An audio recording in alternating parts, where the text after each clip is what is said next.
Latha and Donovan. Welcome back to The Bunt, the number one podcast in skateboarding, brought to you by the number one shoe in skateboarding, Vans. Off the wall since 1960, motherfucking 6. Man, it's season 22. We had the summer off. The NFL season is fast approaching. We just got home from Dime Glory Challenge. We couldn't be happier to be back on the big screen. I'm D Jones. I got my main man, the Ghost, with me. We got Ants One and Richie Valdez behind the scenes. Ghost. The people ain't ready for this one, man. You ready to break the news? A massive episode, you dig? And shout out to Gabbers, you know what I'm saying, facilitating. Had to get his homie across the pond. It's Blondey McCoy still. We may be ruffling some feathers this week, you know what I'm saying, but we love it. You know, pull up on the pod and let the people know how you really feel. You dig? Blondey kept it real, kept it 1,000. Then, you know what I'm saying, it's the post office, sleepy post office to start. So make sure y'all hit up that inbox ASAP. You diggy?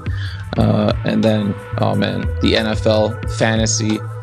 It's that time of year we look forward to all summer, all year really, because as soon as it ends, especially if you win, you just want to run it back. But the rundown brought to you by NFL Canada, where dreams come true, baby.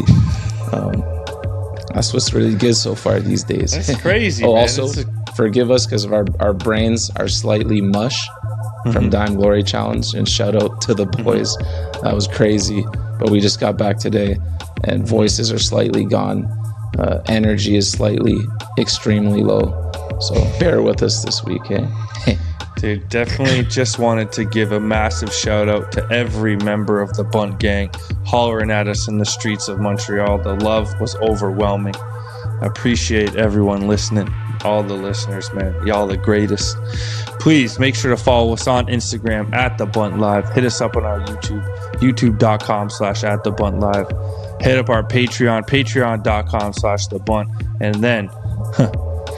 And then head over to thebuntlive.com. Every episode logged for your listening pleasure. And something else special loading up there next week, huh, Ghost? Yeah, we got a little 1-2 in the clothing department coming soon. But actually, if you're a real Bunt listener and you need that ASAP, skate shops got the first go. So they're actually available now at So Hip, at Blue Tile, at Town City, at Working Class, at Sanction, at Paul Mile, at Exo Plus, 9 Times Calgary, Burling, Shreds, Pro Skates, Brightside, a Dime Store, Plus Skateboarding in Detroit, Labor and Kinetic, and select Zoomies. So if you're in a hurry and you want to secure a little Bunt 1-2, make it pop ASAP. Otherwise, it'll be on our website next Wednesday. You dig? 7 p.m. EST, Bunt site. And support your local, man. Get down to those local skate shops. Do your thing. All right, Ghost. It's been a long time coming. I'm sure you've watched plenty of videos. I'm sure I've watched a bunch and said, you know what, week 1, I'm going to shout that one out. I got no idea what it is now. You know what I mean? I can't even remember my last name. So you do us a favor and give us the off-season's shout out of the week. You already know what time it is. It's Shout Out of the Week, brought to you by The Den, a skate video app and home of The Den TV, your 24/7 live skate video streaming channel. The Den TV is constantly serving up a selection of the highest quality videos, from the classics to the latest releases and everything in between. Throw it on while you're kicking back with the homies, cooking a little dinner, or to help you get through that extra boring Zoom meeting. Just hit play and let The Den deliver the heat you need to kick your daily routine up a notch. The Den is available for free on iPhone, Android, the web, and on the big screen with Apple TV and Amazon Fire TV. Well, it's easy because I had a similar problem to you where I usually keep a list and I start adding things and then I don't know where the list is anymore. And it was getting too long anyways. And then an absolutely incredible Toronto video dropped, and it made my life easier because I got one shout out and one shout out only, and that's Ital by our good friend Jordan Moss. Toronto start to finish pretty much. Oh, there's a little Cali in there, but man, it's the next generation of skaters in Toronto. All our young homies absolutely killed it. I'm gonna start naming some names and I will forget some, so I apologize, but Dwayne Anderson, Stefan Boca, you know what I'm saying? We talking Reki, we talking Will Filion, we talking Ben Saint-Aubin, Cyrus, you know what I'm saying? Anyone else? Terrence, oh, I can't forget. Yo, front crook fakie on Commerce, are you crazy, young blood? The video is incredible, and Jordan actually uploaded it on our YouTube, so go give that a watch or 5, and let's get these kids the views and love they deserve. Thanks to everyone who shared it on Instagram, and Jordan, you should be proud of yourself. That was a really, really, really, really awesome video. Congrats to the whole crew. Yeah, they absolutely killed it there. Ghost, it's been a long time coming. The people have waited long enough. It's time to get into this Blondey interview, but you know, we've been on a sicko bender this summer, you know. Like when we got home from Detroit, I tried to do a quick detox. It was the hardest week of my life. I was actually thankful to get back into the beers in Montreal to, you know, level out a bit. But let's tell the people in Toronto where they can go to get one of the coldest beers in the universe, and then we'll get this interview popping. I mean, pull up to my neck of the woods. I'm attempting to start detoxing today, but I might need one beer so I don't get the shakes. You know what I'm saying? TMI. If I need that one beer right now, maybe 3, and then tomorrow's 2, and then the day after is 1. You know what I'm saying? There we go. I'm going to Farside, you know what I'm saying? The local watering hole where you can always find Joel Scullard, and grab yourself a cold beamer. Farside. That's Gerard and Broadview. You dig? All right, I said one shout out only, but sorry. I also quickly, just Gustav Tonesen. He has a part on Thrasher. That shit was next level. I actually remember my shout out. I watched this video 10 to 20 times in the off season, but massive surprise, the star of the show, aside from the guy who made it, is coming on next week, so I can't blow it. I'll save it till next week. You dig what I'm saying? All right, it's time. People ask for more UK guys this, more UK guys that. Well, UK is in the building today. Let's get it cracking. Blondey McCoy, here we go.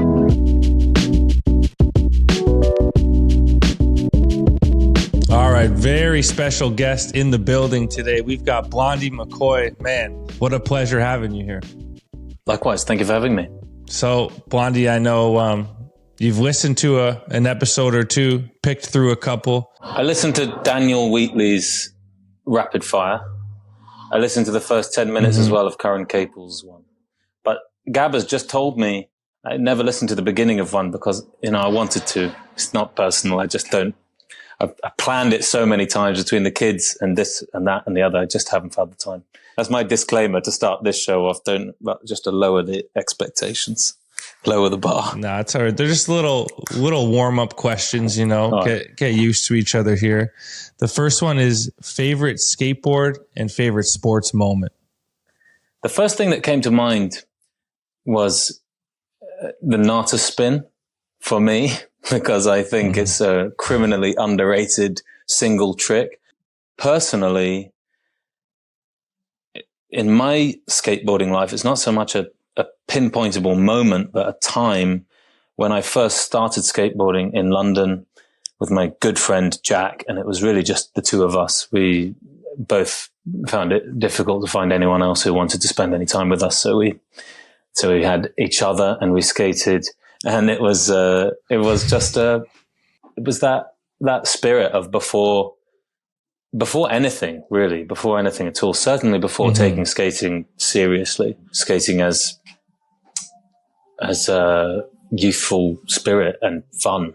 The good old days. Yep, I think all skaters have been there. Yeah, it was fun. That was a good time. What was the other question? Sports moment. You much of a sports guy? Not really. Not really. I like doing it. I don't really watch it. Mm-hmm. I have a personal sports moment, which was one of the best moments of my life, actually. And it doesn't pertain to skateboarding. Oh, shit. I never really went to school much. And I was suspended from my primary school for some violence that we need not get into. And ever since then, every parent and every teacher, I felt, blamed everything on me. Anytime any other kid got into trouble, it was somehow my influence. I felt that people looked askance at me, and particularly other kids' parents. So anyway, I turned up one day for sports day, which was kind of an anomaly in itself because I didn't really turn up very much. Absence was the main issue more than anything. I wasn't particularly badly behaved. I was just never there. But I did turn up this day for sports day. And then we did the high jump because, it's classic athletics. And everyone went out and I kept going. It kept going up an inch at a time and then half an inch at a time and so on. And I kept them waiting there. I went past the school record and I kept going and going and going. Shit. And I realized in myself that I was looking at the other kids' parents while I was doing it and getting some kind of perverse kick out of proving them wrong, I suppose, showing them that whatever they thought of me, I could do something, even if that something was as primal, as simple as jumping high off the ground. And that was a really great day for me. It was a really great moment. And I think if I still spoke to my therapist, which is a different story, she might read into that, realizing that you get a kick out of annoying people, out of upsetting people, or at least it's never the goal, but I've always considered it a bonus. I like to rub the wrong people up the right way as well. And maybe that day marked the beginning of that spirit. Love that. It's monumental. Epic. So Blondey, take us back to the beginning, man. Where'd you grow up and how'd you get into skating? I grew up around here. I've always been around here, really. My dad's always been around here. My mum, when I lived with her, she was in southwest London. Technically, it's known as Greater London. I think technically it's only known as Greater London. I would argue that it's not even really London, actually. It's in the suburbs. I would argue it's a very nice place to retire, not an especially nice place to grow up. Just a bit boring and remote. And I got into skating, I think I was 10 or 11, I'm not really sure. And I think the earliest thing that I can remember in skateboarding, which really interested me, I'm not sure if it's what introduced me to skateboarding, but I found it fascinating, was actually Jackass and CKY and Viva La Bam. And Classic. That's awesome. I was so young, and it just showed me that skateboarding existed. Mm-hmm. And then I discovered Element, and then I discovered other American skateboarding, and then eventually British skateboarding. But I think it was Bam Margera, probably on TV, that brought skateboarding to my attention. And I don't believe I was very interested in anything prior to that. My mum told me I really liked Lego before that. But I think skateboarding was what kind of put color in the world for me. As a young kid watching Jackass and CKY, you ever get into any of those stunts yourself? Absolutely. And also, I wouldn't call myself a naturally talented skateboarder. Everything is quite difficult for me. Mm-hmm. I think skateboarding fundamentally is falling over and hurting yourself. And it is for the person to whom that 1 in 100 times you don't fall over is gratifying enough to continue. But I fell over more than most people. I broke my right wrist 5 times, my left wrist 6 times, my ankle, my teeth, and never doing anything especially dangerous to answer your question, I think all of that jackass energy did influence my skateboarding. Yes. That's awesome. So what would you consider your first big break in the skate industry? Like, where did the career all get started? To me, if I were to pinpoint one moment, it would actually be skating an Adidas demo at South Bank. I was getting shoes from Reebok through Palace. Nothing significant, really, just happened to be happening. And I heard that Adidas were doing a demo at South Bank, and I traded the Reeboks at Slam for some Adidas Superstars.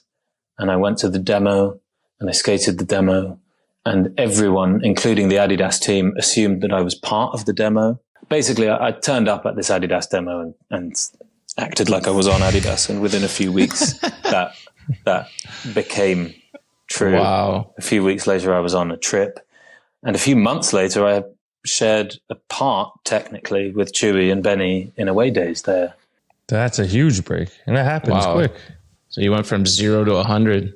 I mean, that was a epic story that it worked out for you, but I hate when the hometown heroes get encouraged to barge demos, and now you probably just anyone listening to this who's hometown heroes about to try and get on the team. Every and demo is ruin some demos. Why do you hate that? Well, especially as someone who lives in Toronto and a team comes through, I don't want to see the people that go to that skate park every day skate. You know, I want to see the people coming through skate. But can I tell you something? From the perspective of a sponsored skateboarder whose responsibility it is to perform at that demo, it's very different. We were just in Manchester, a mini ramp demo, and most of the people on the bill are not known for their mini ramp skills. Should we put it that way? Yeah. I think Gustav actually told someone there, please don't stop the locals from skating the mini ramp. And I would argue they put on more of a show for us. Maybe it's just coming from a different perspective, but I wouldn't discourage that personally. There's ways, but just sometimes when it's too much, you know what I mean? But there's definitely, like, your story is incredible. I did not know that. That's so sick how that worked out for you. And, you know, the odd, like, if the person, there's some relation to the brand or something, but like if all of a sudden there's like 10 hometown heroes and Eric Ellington gets snaked on his big spin front board by a local kid, it's just, you know what I mean? Oh, you wouldn't have that. There's boundaries. Yeah. No, you wouldn't have that. And I wouldn't have done that. No, I'm not saying you. Utmost respect for Eric Ellington. If Eric Ellington was big spin front boarding in front of me, I'd sit down, whatever the circumstance. Yeah, no, I feel like we're on the same page. There's a gray area there where it can work out, and happy it worked out for you. You mentioned Palace briefly. What's the origin story of you getting on that brand? That's less interesting, but I'll tell you. At the time, so I went to school, secondary school, after that school with the high jump. I went to secondary school just over the river from South Bank. And so I was always at South Bank. I would take the train up from where my mum lived to the train to Waterloo, but I was supposed to get off at Vauxhall and take the 87 bus. But I would just let the time tick on and watch the doors close and carry on to Waterloo and go skating at South Bank in my school uniform instead at 8:30 in the morning until, well, you know, for an indefinite period of time. So I was skating South Bank every day. And at that time, Rory was also skating South Bank every day. Karim, Chewy saw my skating, and Chewy and Rory, I think, really were the kind of instigators. And they said, you should give this kid some boards and see what happens. And so once I received a message from Lev saying he'd given me some boards and some T-shirts. He'd left them behind the counter at Slam for me. And I went and got them immediately. It was a double extra large Palace Chanel, the Chanel T-shirt. That's how long ago this was. It was that first or second run of Palace T-shirts. It was Chanel and Versace. It was kind of the beginning of that big fashion house logo knockoff thing. And I would argue that they did it best. And I loved that T-shirt, but it was like a nightie on me. Do you know what that is? In English, that's like a gown, a dress that an old lady sleeps in. A gown. It was a gown. And the boards were 8.5. It was definitely just whatever happened to be by the door that he was running out of at the time. But I was over the moon about it because, you know, I didn't see it coming at all. And it meant the world to me. And that, yeah, perhaps not as anecdotal a story as the South Bank demo with Adidas, but certainly meant a lot to me. That's wicked, man. Take what you can get in the early days. And it was a huge privilege for me to grow up in tandem with that company. I was maturing and that company was maturing, and ultimately we matured in different directions. I was honored to be there for that ride, to be so present in that time where it was just going from strength to strength. There was a boom in skateboarding, and Palace capitalized on that like no one else. Despite not being the best skater, despite not having my personal life in any order whatsoever, I was at the forefront of the videos, and I was certainly in almost all of the pictures for a long time. It was me and Lucian. After I left, I noticed that they made more of an effort to diversify it and depend upon 10 different people. And now they shoot all the skaters and a number of other people as well. But for a very long time, and I suppose this is not unrelated to the Adidas connection, it was just me in everything. And that was and I would argue that was the most interesting time to be in. So fast forward a bit, you're on Palace with Chewy and all that, and then eventually decide to part ways. What was the reason behind that move? I did my company, Thames. I've done it since I was about 15 as well. It was actually my art project in school. Nice. And then Palace became my business partners in that. Again, when I was very young, still a teenager. And I just didn't really, at first, I was expected just to supply the designs and let them handle everything. And when I was 16 or 17, that was exactly the arrangement that I wanted. But as I got a little bit older, that very involvement or lack thereof became a problem for me. I wasn't especially proud to put my name to the product or, much of it on the whole. And that was certainly a catalyst, a factor. But the real reason why we split up was because we have very different ideas on how much input a skateboarder should have on their own skateboarding. I know this matters to varying degrees to different people. Some people, like Chewy, for instance, is very happy to completely put himself in the hands of Lev in this case and choose a song for them and choose the version of the trick and so on. With me, not so much.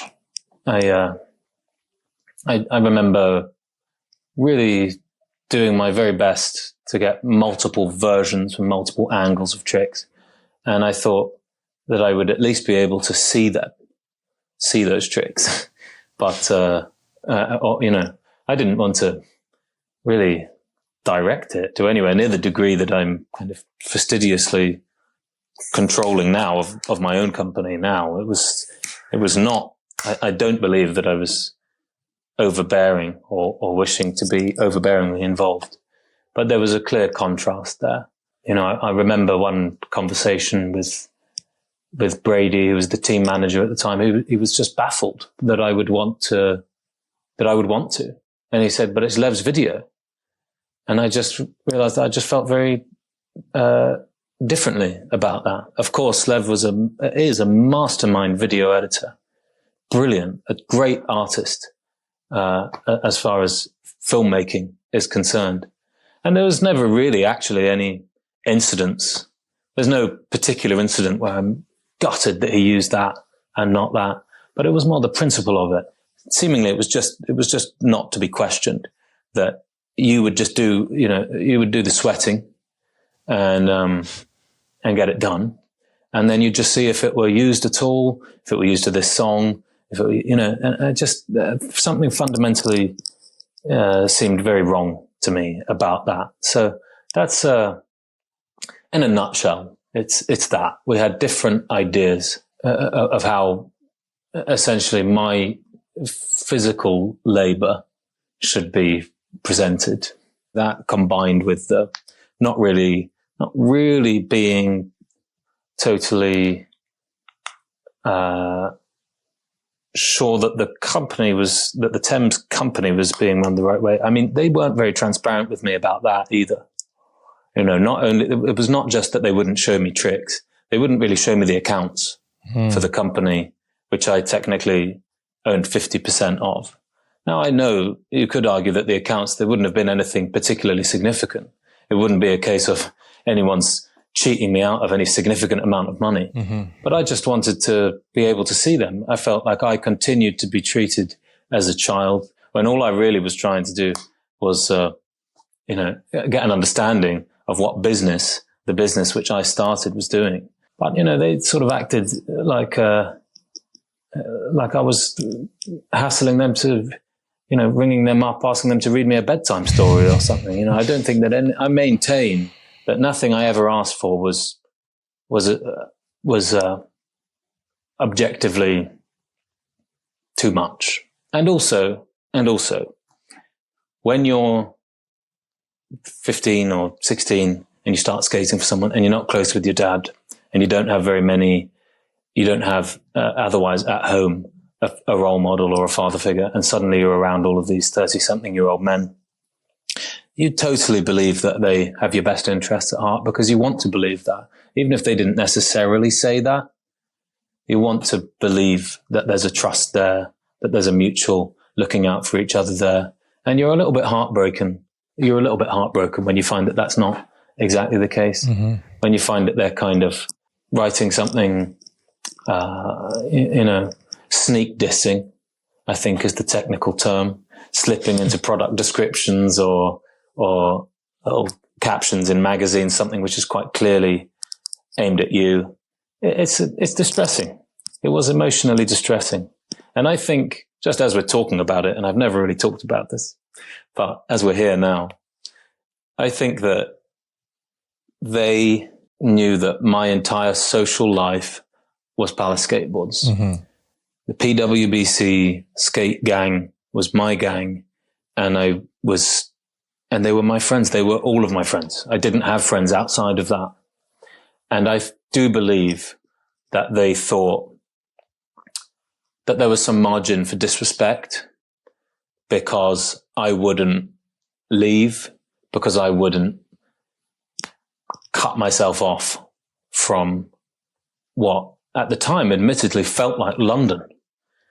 And I think that they exploited that to some degree. I think that they didn't take my unhappiness seriously or feel any sense of urgency to reassure me, because I think they thought, well, you're not going to stop going on trips all the time with your best friends.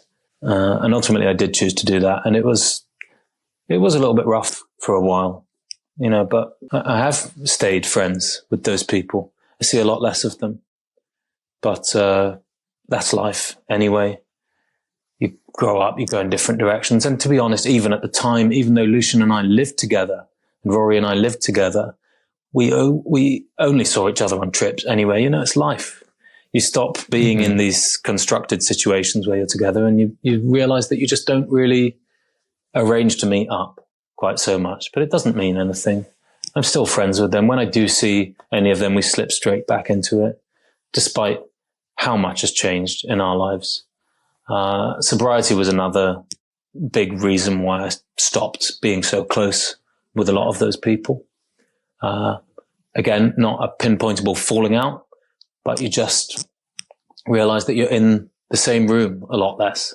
If the room is a warehouse in Clapton at 5 a.m, you're not going to be there sober. You know, it's just, you drift. For sure. I've said a lot. I don't know if any of that answers your That question. answers all the questions. Honestly, That was amazing. Amazing answer. from the outside looking in and seeing Palace at like almost the height of its powers, and it's grown into this huge thing.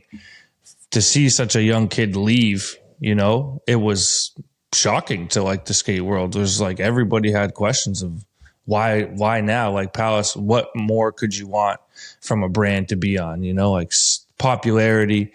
It seemed like they were only putting on your friends. Like it seemed so London. It was a drastic change. I don't think anyone had left before that. I'm not sure if anyone has left since. It is, you know, it's a good, there are worse places to be, believe me. But it wasn't, my grandfather also died.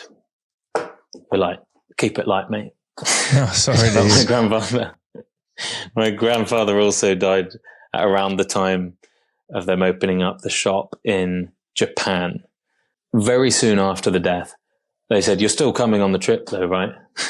As in missing my grandfather's funeral to go and sort of stand around in a shop in Japan where my presence was not really required. We wouldn't have been doing much.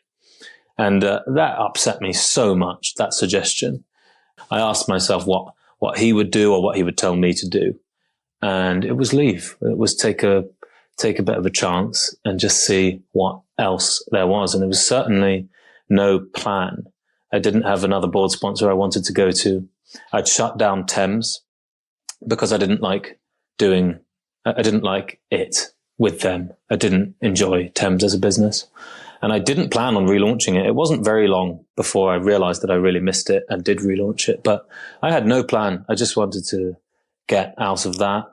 I'm glad that I fell out with them then, or left the company then, for what to me were very real, solid reasons. Because if I'd hung around, it wouldn't have been very long before I had left, because I simply didn't resonate with the output anymore.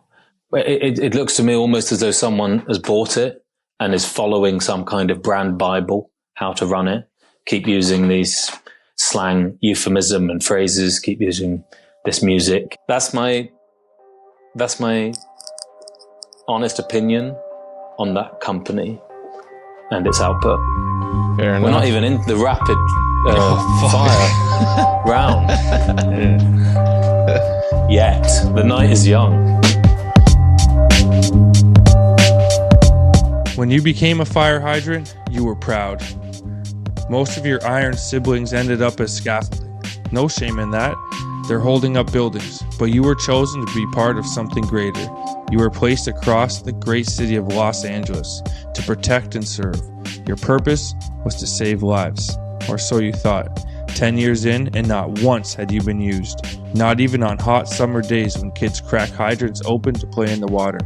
No, your only role seemed to be as a backrest for people sleeping on the streets, or a restroom for passing dogs. Again, no shame in that, but it wasn't what you had envisioned. Needless to say, you were not the happiest fire hydrant in the city. So when you saw that car lose control and come flying toward you, you didn't flinch. At least I'll go out with some dignity, you thought. The impact came fast. You were launched into the air. Water exploded in every direction. Thank you, Los Angeles, and good night. But what you didn't know in that moment was this. Skate legend Jerry Sue just happened to be nearby, camera in hand. No one knows why he was there or how he caught it all so perfectly, but he always is. A few days later, you're still lying broken on the ground, but Jerry's photo is developed. It's posted on his Instagram. It blows up, over 500,000 likes in a single day. You're an overnight social media sensation. Suddenly, you're everywhere. On the cover of Jerry's next photo book, printed on Ryan Lay's next pro model, on a t-shirt, a sweater, and even a kitchen towel. Yes, even skateboarders can cook. But that's not the end of it. Your story reaches the mayor of Los Angeles, who understands the value of skateboarding and social media and what it does for LA. She declares you a city treasure. You're reborn as a permanent statue and skate obstacle. You may not have saved lives, but now you've got Andrew Reynolds frontside flipping over you. And what's the next best thing? Who was driving the car that hit you? You know who it was. CHPO brand, the worldwide leader in sunglasses and watches. Always doing it for the people. So Thames is back up and running at this point. You know, you guys are doing well, and now you're making boards. You have a small team, but recently you've made a mega splash into adding your first pro. Great friend of the show. He made this interview happen. Huge shout out. One of the worst guests we've ever had on Random Skater of the Week, Gabriel Summers, man. How did that connection come about? My best mate, Jack, he went to Australia just before I met him. He was there for 6 months or 3 months. And he came back. He had met, there was some Thrasher thing going on at the time. He'd met Reynolds, Dolan, Chima, all of his favorite skaters. He was there hanging out with his Mount Rushmore of skating. And yet the person that he raved about the most was Gabbers, because Gabbers had seen him in a park in Melbourne, realized that he was some English guy who didn't really know anyone, and really taken him under his wing and introduced him to the Australian skateboarding community and all of those visiting pros. And it meant the world to him. And when he came back to London, he, in a way, did the same for me. He introduced me, or tried to introduce me, to London and London pros, but he himself was still something of an outcast, as I mentioned earlier, in London. So really, what that actually looked like was just me having a mate. So he'd been bigging Gabbers up to me for 15 years or more before I met Gabbers. Gabbers has been skating for Adidas for a long time, but I went to Manchester almost this exact last year. They did the same thing, a big week in Manchester, and I went just for one demo, and I met him there, and he was just a pleasure to be around. And of course, his skating is a pleasure to watch. Sometimes it's very hard to watch as well. I mean that as a compliment. Mm-hmm. But anyway, then we didn't speak again for a long time, but I was glad to know him. And I did a new line of T-shirts optimistically called the Bread and Butter range. In English, I don't know if that is a saying in America, but it means what you make your money on. Now, historically with Thames, we've barely made any printed jersey. We were so determined in the beginning to not be thought of as another T-shirt company. We did almost everything other than T-shirts. We made jewelry, sunglasses, everything. Anyway, 5 years in, I get the itch to do some T-shirts. I feel in part like we've proved our point, and in part like I should just stop taking that so seriously and just enjoy making T-shirts. So I made a series of T-shirts which are they were basically the T-shirt versions of these shields which we make, which have, ridiculous professions on them. These are the prefect shields in England, but they normally say prefect or milk monitor or head girl or something, and I say hash dealer and slag tits and studs and so on. Anyway, so we made some T-shirt versions of that, optimistically called the Bread and Butter range. We made one that said Gladiator on it. And I texted Jared, I said, do you have Gabbers' number? Because they've known each other forever. And he said, yeah, I do, but I think he's going to skate for Limousine. I said, I wasn't even thinking about that. I didn't know that he was planning on leaving, but if he is planning on leaving, I'll call him right now, and I'll discard the idea of taking a picture of him in a T-shirt completely, because that was only ever a small idea, which I thought would be a fun thing to do. I do that often with skaters who skate for other companies. Thames is like that. We can kind of do that. People don't read into it too much. But I said, if you're leaving anyway, I really would like for you to know how glad we would be to have you on Thames. It would come out of nowhere. it would, and yet it would make total sense. A Gabba's Pro board, a Thames Pro board, because of course it couldn't be anyone.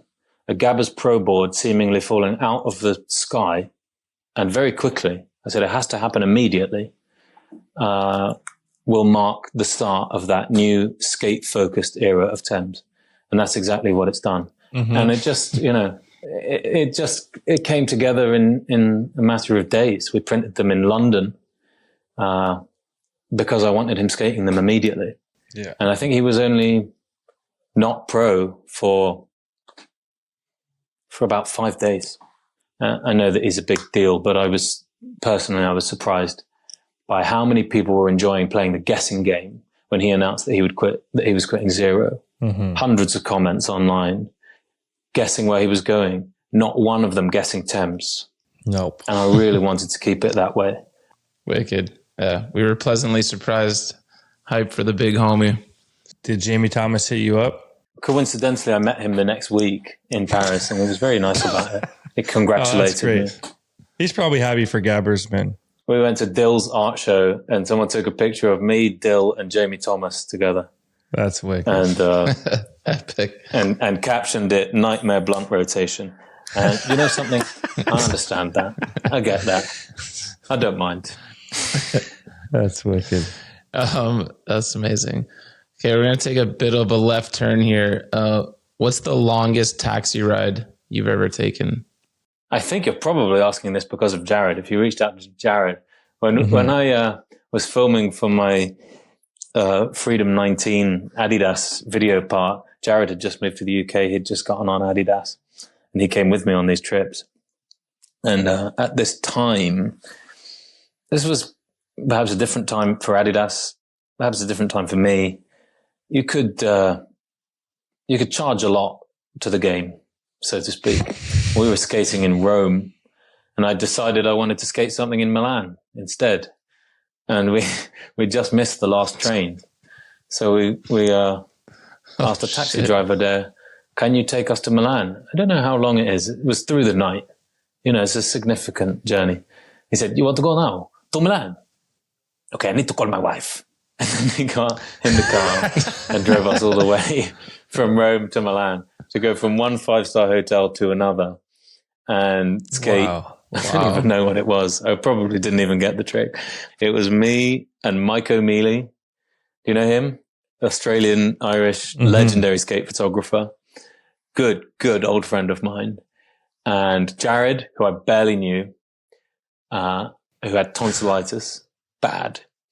And a filmer called Hadrian Buchanan, who's a lovely guy, but I didn't know him at all. I'd met him on that trip. He was who Adidas had assigned to this project, or for the first trip or two of this project.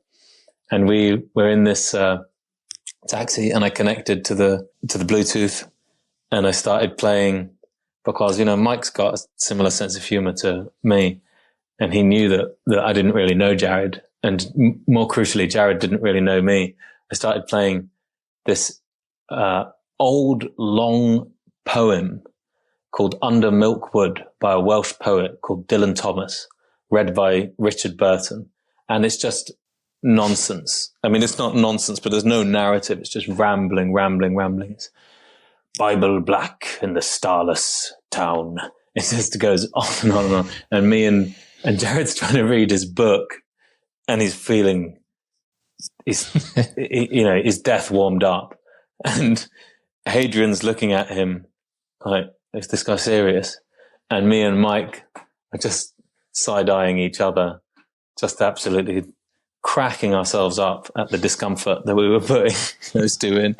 But, we didn't do that for the whole journey. But that's probably the longest. Holy shit. The longest taxi journey I've ever taken. How long's that drive? Yeah, I just looked it up. It's between 6.5 to 7 hours. Oh my God. Do you remember what the bill was? No, I don't remember. We just passed it on in those days. But when I first met Price, who did Alzheimer's, I remember he was talking about the cliche gypsy tour and how he wanted to do the opposite of that and just fly everyone in to Qatar or, spend as much as you could possibly spend. And that was inadvertently what we were doing in those first few trips. Oh, different times. Wow. Good times. That's epic. When was the last time you smoked weed? I know you've been speaking to Jared because I know that he would say this too. It's not interesting when it was. It's who it was with. The last time I smoked weed was with Wiz Khalifa. That's the end of the story. That's awesome. And Jared finds that funny for some reason. That's amazing. That's a dream blunt rotation. Blondey and Wiz Khalifa. I've never liked weed. It doesn't agree with me. You know, but it would have been rude not to. I must have somehow known that it would have been rude not to in that circumstance. Yeah. That's awesome. What's the story where you had to potentially break into the homie's house? There was a buzz situation. Why did you ask me to do this? Why did I agree? What's the buzz situation? I just think the buzzer wasn't working or something. He couldn't buzz you in because he passed out or something. So this is real criminal activity. I was out with my friend. We took it for granted that this guy would always consider us welcome in his house. He didn't know. You're right. He didn't answer the buzzer. So we climbed over the fence into the forecourt. And then he didn't answer the buzzer inside either. And I noticed that one window of the building was open. It was the ground floor, but there were basement flats. So there was a drop underneath it. Here's the stairs, here's the window, and it's sheer drop. And I climbed over the banister and tiptoed along the windowsill. And I'm on the windowsill now, and one leg is in the room now. And one leg, I'm straddling the window now, the windowsill. And I turn around and I see Jack. He's in the bushes saying, "Don't go any further. We'll figure something out." And I'm absolutely pissing myself laughing because I can see about 3 feet away from me is a huge man sleeping, really ripped bodybuilding type. And I'm just looking at this man. And I'm looking at Jack, and I'm having the laugh of my life on the inside, keeping quiet. And I tiptoe past him through his flat to the front door, his front door from the inside. And I open it up. And I'm so excited that all the stealth goes out the window, and I slam it behind me. And I open the front door to this building. And I let my friend in. And we go up the stairs because our friend's flat is on the top floor. And then we had to get past some fire escape window, which needed to be replaced, I later learned. And we're on his terrace, and he has some windows to his bedroom from the terrace. They're low, and they open upwards like that, like a cat flap or something. And we somehow climb through them, and we're crawling across the floor of his bedroom, and his lights are on because he's a big stoner, unlike me. When he wakes up and he looks at us both on the floor in commando position, he says, "What on earth are you doing down there?" I said, "Well, we just, you didn't answer the door." So he said, "Oh, all right." So he lets us sleep there. But I saw his flatmate, Sam Hughes, about 2 months on from this. He used to work at Slam. And I think maybe he even wouldn't shake my hand because I said, "What have I done?" He says, "You know what you did." I said, "I don't know." And I'd completely forgotten it. Not that this wasn't a singular experience, even in that busy, even in that mischievous time. It was a memorable experience. But I needed my memory jolted. He said, "Our building has been in complete distress since that. The Residents Association, whatever, we've had to replace that glass. They know that it's one of our mates. The guy down there, he's a really nice guy, the bodybuilder. He was petrified." And the whole building had just been in a complete panic for such a long time, and they knew that somehow the blame lay with them. for their association with us. But that was the last time I broke into a building, if that was the question. Well, the most significant time. Yeah, that's awesome. The most anecdotal time. Again, good times. So you're a style icon in the skate world and beyond now. Even the most average Joe has kit crises almost every day, whether it's their pants, their t-shirts, whatever it is. You ever feel a little bit of pressure, even just going skating to, get the kit right? I don't put any pressure on, really. In a way, I probably make more effort than anyone because I run a clothing company. But when you're this close to clothes all the time, so fastidiously involved from the conception to the execution, and you're on this cycle, they keep coming. They're almost old to you by the time they're new to anyone else. It's one less decision to make every day. I don't have those crises because I make it easy for myself. I like that. I feel like I'm the same way. If I have a pair of pants I like, I'm over rocking them until they're done because I hate switching pants. And what about you, Dono? Is it a crisis over there? All the time, dude. It's absolutely awful. Like, I hate it. Pants are the craziest thing, man. Too tall. They're too baggy or too long or something, I definitely, unlike you two, I think about it too much, obviously. With skaters, it is about trousers. It really is. Jacob Harris once said, whatever you do, a wise man once said, whatever you do, don't ask Casper Brooker about his trousers because you'll never leave that conversation. You'll be living in a podcast about trousers forever. Whoever's listening, send some boxes my way. I need more pant options. Maybe we'll get some Thames pants, man. I'll send you some, but by the sounds of it, I'll expect to receive them back shortly thereafter. Maybe from Donald. I'll send you some. I'm down. I'll to send rock you them. some. Gladly. Hell yeah. Send me some screenshots. Got you, man. Appreciate that. So what's next for Blondey McCoy? I really am very into skateboarding again. For the first time in a long time and in a different way than ever before. I think there's this great momentum behind Thames, great skate-related momentum there. So more trips, more footage. But I want to make more short films, maybe sillier things, arguably more fun things. I'm continuing my lifelong attempt to balance all of the enthusiasms. My life is a full one. It's filled predominantly with things which I filled it with. To answer your question, I'm just carrying on living it, trying every day to make a bit more of an effort to carefully distribute my time, my energy, to delegate where possible, to ditch where necessary, and recognize that you will always get to the end of your day and have much more on your to-do list than could ever be done. But that's okay. Sometimes you need to enjoy the evenings and the weekend and holidays as well, especially when you have kids. There's not really any point otherwise. That's a new life lesson for me.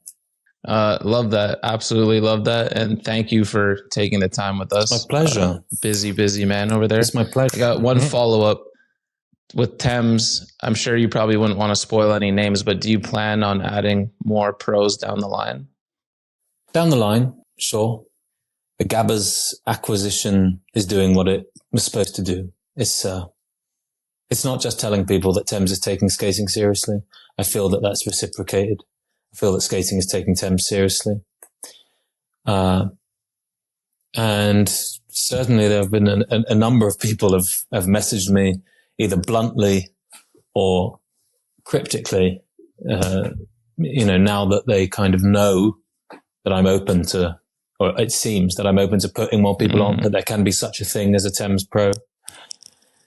But, Gabbers isn't just anyone. It was a specific fit, and it has to be a specific fit. I'm more open to it than ever before. There's certainly a handful of skaters who I could see working, but there's no real plan. There's nothing to spoil right now. Okay. Well, with that in mind, when I get the box, just know I'm also working on my sponsor me tape. So good to know. There will be a tape coming back. Do you know what's a sad thing? I never received sponsor me tapes. I never. Would you like that? Of course, I really would. You might now. Yeah. Well, after this goes on YouTube, you might be flooded. Well, send them to will@thamesmmxx.com. We would love to see them. We really would. I get a lot of people who are already in good positions in the skate industry. I don't really know how much I could better that. I'm more interested in younger people who are taking it upon themselves to try to get in there. So please do send sponsor me tapes. Very retro, I know, but yeah, we just got axed with that younger thing, Safa. So, we're out. We had a chance for about 30 seconds there. Yo. It's Rapid Fire with the Ghost. And this week, we are honored to be brought to you by my favorite board brand. You know that's Real Skateboards. And Ashad's Metamorphosis Twin Tail series made it to skate shops around the globe. You can get it in an 8, 825, 8.3, and even up to 8.5. You dig? With all types of wheelbases. Yo, Ashad, just saw you in Montreal. Still running and still gunning. Can't stop, won't stop.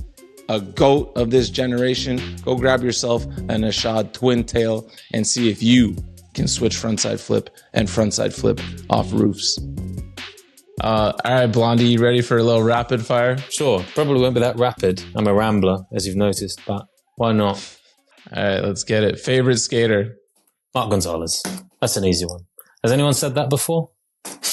I wonder Once or twice. I wonder how many people have wanted to say that, but didn't want to appear unoriginal. I could give you a more interesting answer, but I'd be lying. Mark Gonzalez is my favorite skateboarder of all time. Love it. Favorite video? Favorite full-length video? Mm-hmm. Skateboarding to me, and I'm sure it also was to many other people who started young and isolated, was an education in culture.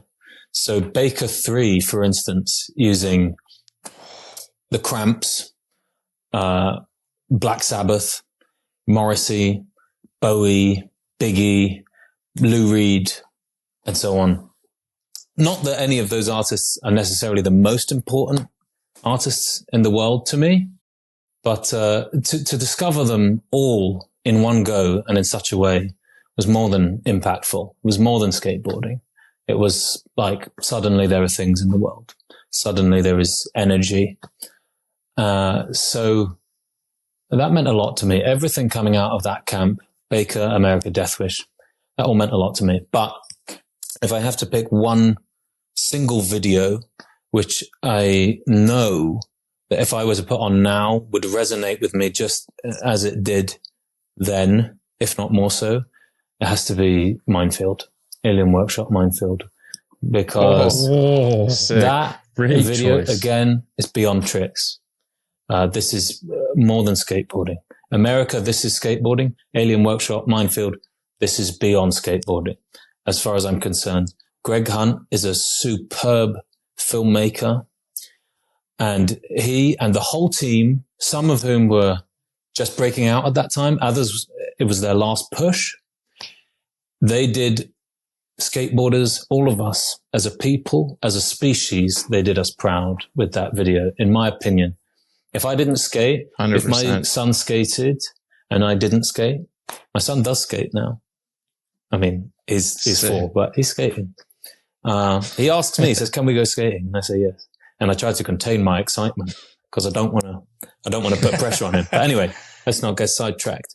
If I didn't skate and my son skated or daughter, and I walked past them and they were watching that, I would think they'll be all right, because it's a great, great piece of art, that video. It's impressive for sure. 100%. Yeah. Favorite style? Natas. Nice. Which skater had the biggest influence on the way you skate? Skaters have influenced me in different ways, to skate in different ways. I learned frontside flips because of Andrew Reynolds. Admittedly, I've somewhat fallen out of touch with that particular trick. But, I learned back threes because of Dill. Traveling 360s, street 540s, whatever you want to call them, because of Matt Hensley. Even though the one that he did, which I always watched, was on a mini ramp. Impossibles and nose blunts, Ed Templeton, big spins, Eric Ellington. I wanted to ollie high because of Reese Forbes. So it's a combination. But technically the skater who has influenced my skating and the way that I skate the most is Natas, again, because he invented the Wally. And that's what I do. Love it. Who's the most talented skateboarder on planet Earth? I'll answer the question as best I can and keep it on the minefield theme and say Grant Taylor. But I don't know him. I've never been skating with him in person. Maybe he really struggles. Maybe every clip you see of his took hours. I don't know. But he's an all-rounder. No. I don't think so. Trust me, he's even better in person. We'd always been fans, and then he came to our Bunt Jam a couple years ago, and it was insane to watch in person. That doesn't surprise me. That doesn't surprise me. It was something else. So that's a valid answer. Yeah. If you're already a fan, like watching him skate in person, you'll be like even more of a fan somehow. Sure. Favorite trick? Nose blunt slide on a bank. Blunt slide on a bank, they don't look so good. Really macking it, digging in to a nose blunt slide on a bank, coming back in when it suits you.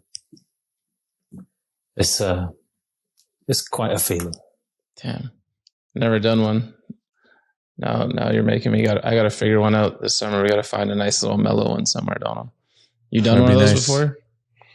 Nose side pop in? No. Or nose blunt? No. That's my... I've done a nose blunt stall on a mini ramp, but never slide. I would say that's harder. Yeah, maybe just, no. Maybe like bank stairs bank, but no straight bank. Yeah. What's the hardest trick for you? The hardest trick for me is switch. Everything switch. I never saw the point of it. I still don't. Some people in my youth tried to make me see the point of it, and I think that made it worse. One person in particular, I remember when I did a Wally backside nose blunt slide up the bank and down the cheese at South Bank. This person that I knew, he thought it was wrong because I couldn't ollie into that and because I wasn't ollieing into back nose blunt slides on ledges on flat at that time. And he was obsessed with switch. And he thought you should learn a trick, then learn it switch, then learn a trick, then learn it switch. And maybe that put me off. I don't know. Switch turn around, switch 180, switch nose blunt to forward. I get that. But the rest, I don't know. I've always had a good enough time going forward. Fair enough. What's the most illegal trick? What is the most illegal trick? The most illegal trick is the opposite. It's the most legalized trick. Back tails. Back tails are seemingly mandatory. It's all anyone ever does every second of every day. You're never more than a meter away from a back tail. The back tail is officially being good at skating.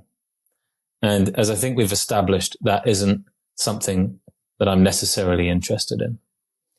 Yalta, of course, can do what he likes. Yalta lives above the law. I feel like I've seen enough back tails in my life. I need to see you do one now. Yeah, we need one for send this us interview. a clip, please. Yeah, we'll slide it in the. This is regret number 64 of coming on your podcast. What's the favorite clip you've ever gotten? My favorite clip I've ever gotten has to be the bean plant at Royal Oak. It was my last trick and my last part. But was it my last part? I don't know. I'm not sure. But it was, what I do know is this. When you film a part, or when you're young and you skate all the time and you don't do anything else and people are around with cameras, I'm not saying I didn't try, because I did, but parts just occur. They just happen. But when you're a bit older and you're laden with responsibilities, it's very, very different. And for me, filming that part was so important to me. It was, it was so important to me that I showed myself that I could still film a part, that I could actually film a better part than I'd ever filmed. And I had the highest standards, and I was at my least practiced. And logistically, it was very difficult because the filmer, Cyrus Gahan, has a similarly chronic disposition to my own, in that he habitually bites off more than he can chew. That we were even able to meet up and film that many times is nothing short of a miracle, really. To put things in perspective, he was editing it on the plane on the way to the Japanese premiere of his Polar video, because I insisted I wanted to put it out on my 27th birthday. So, it was a lot of pressure. We actually did very well. I have to say, almost every time we went out, we got something done, but there would be months in between, sometimes many months. But not only did we not go out skating together, I just didn't skate at all, because I wasn't skating. I was just thinking of the hardest trick that I could think of and going and doing that. And skating became synonymous in my head with Cyrus's schedule, became a production. So that part meant a great deal to me, and closing it that way was a huge pressure for me. That trick started as a joke. And like all jokes, it became very serious.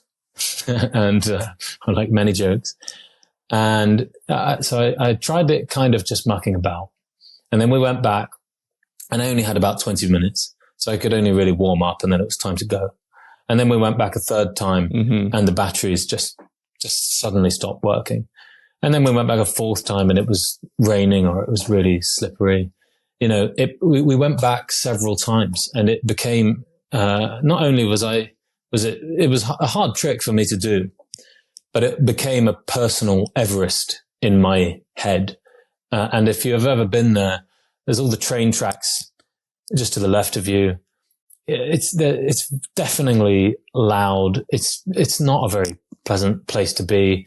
On top of that, you're thinking, this is a skate park. This is a beam plant in a skate park. Why is this even hard for me? You're beating yourself up over it. Of course, it's not really a skate park. If it were really that easy to skate that, many more people would have done tricks on it. I was just up there, and it was a couple of days before my 27th birthday when I really wanted the part to come out. It was a matter of hours before Cyrus had to leave for several weeks. And it was my 7th time standing up there or something. I'd landed on it maybe 30 or 40 times, and it had gotten away from me. And I was at that point, that place where skateboarding can take you. And I was just, telling myself, if you don't land this, you are a disappointment to yourself. You're just shame to your children won't be able to look at you, Oh my God. It gets like that, at the apex, at the culmination of putting that kind of pressure on yourself. And so to do that, to roll away, that was a euphoric. It was more than a relief. In my head, it was closing a chapter of my life on my terms, because I always had this thing with the number 3. I've been in countless shared parts or web videos, but I'd had 2 full parts, and I wanted to have a 3rd full part for me to be content myself with my so-called career and allow myself to have fun or even to quit. Ultimately what's happened is I've decided to go with the former. That's where I'm at now. I'm having fun skating. And that's because I had the opposite. for some time. I feel everyone has their own standards and expectations. For me, I needed to film 3 parts. That part needed to be on the other side of adulthood, for want of a better term. For me to feel comfortable and say, you know, I've done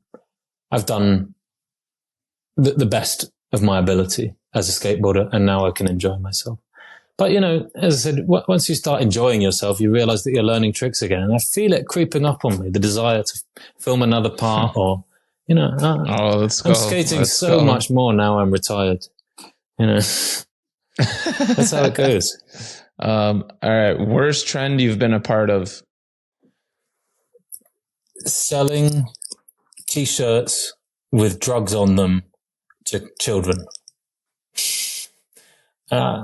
It's great answer.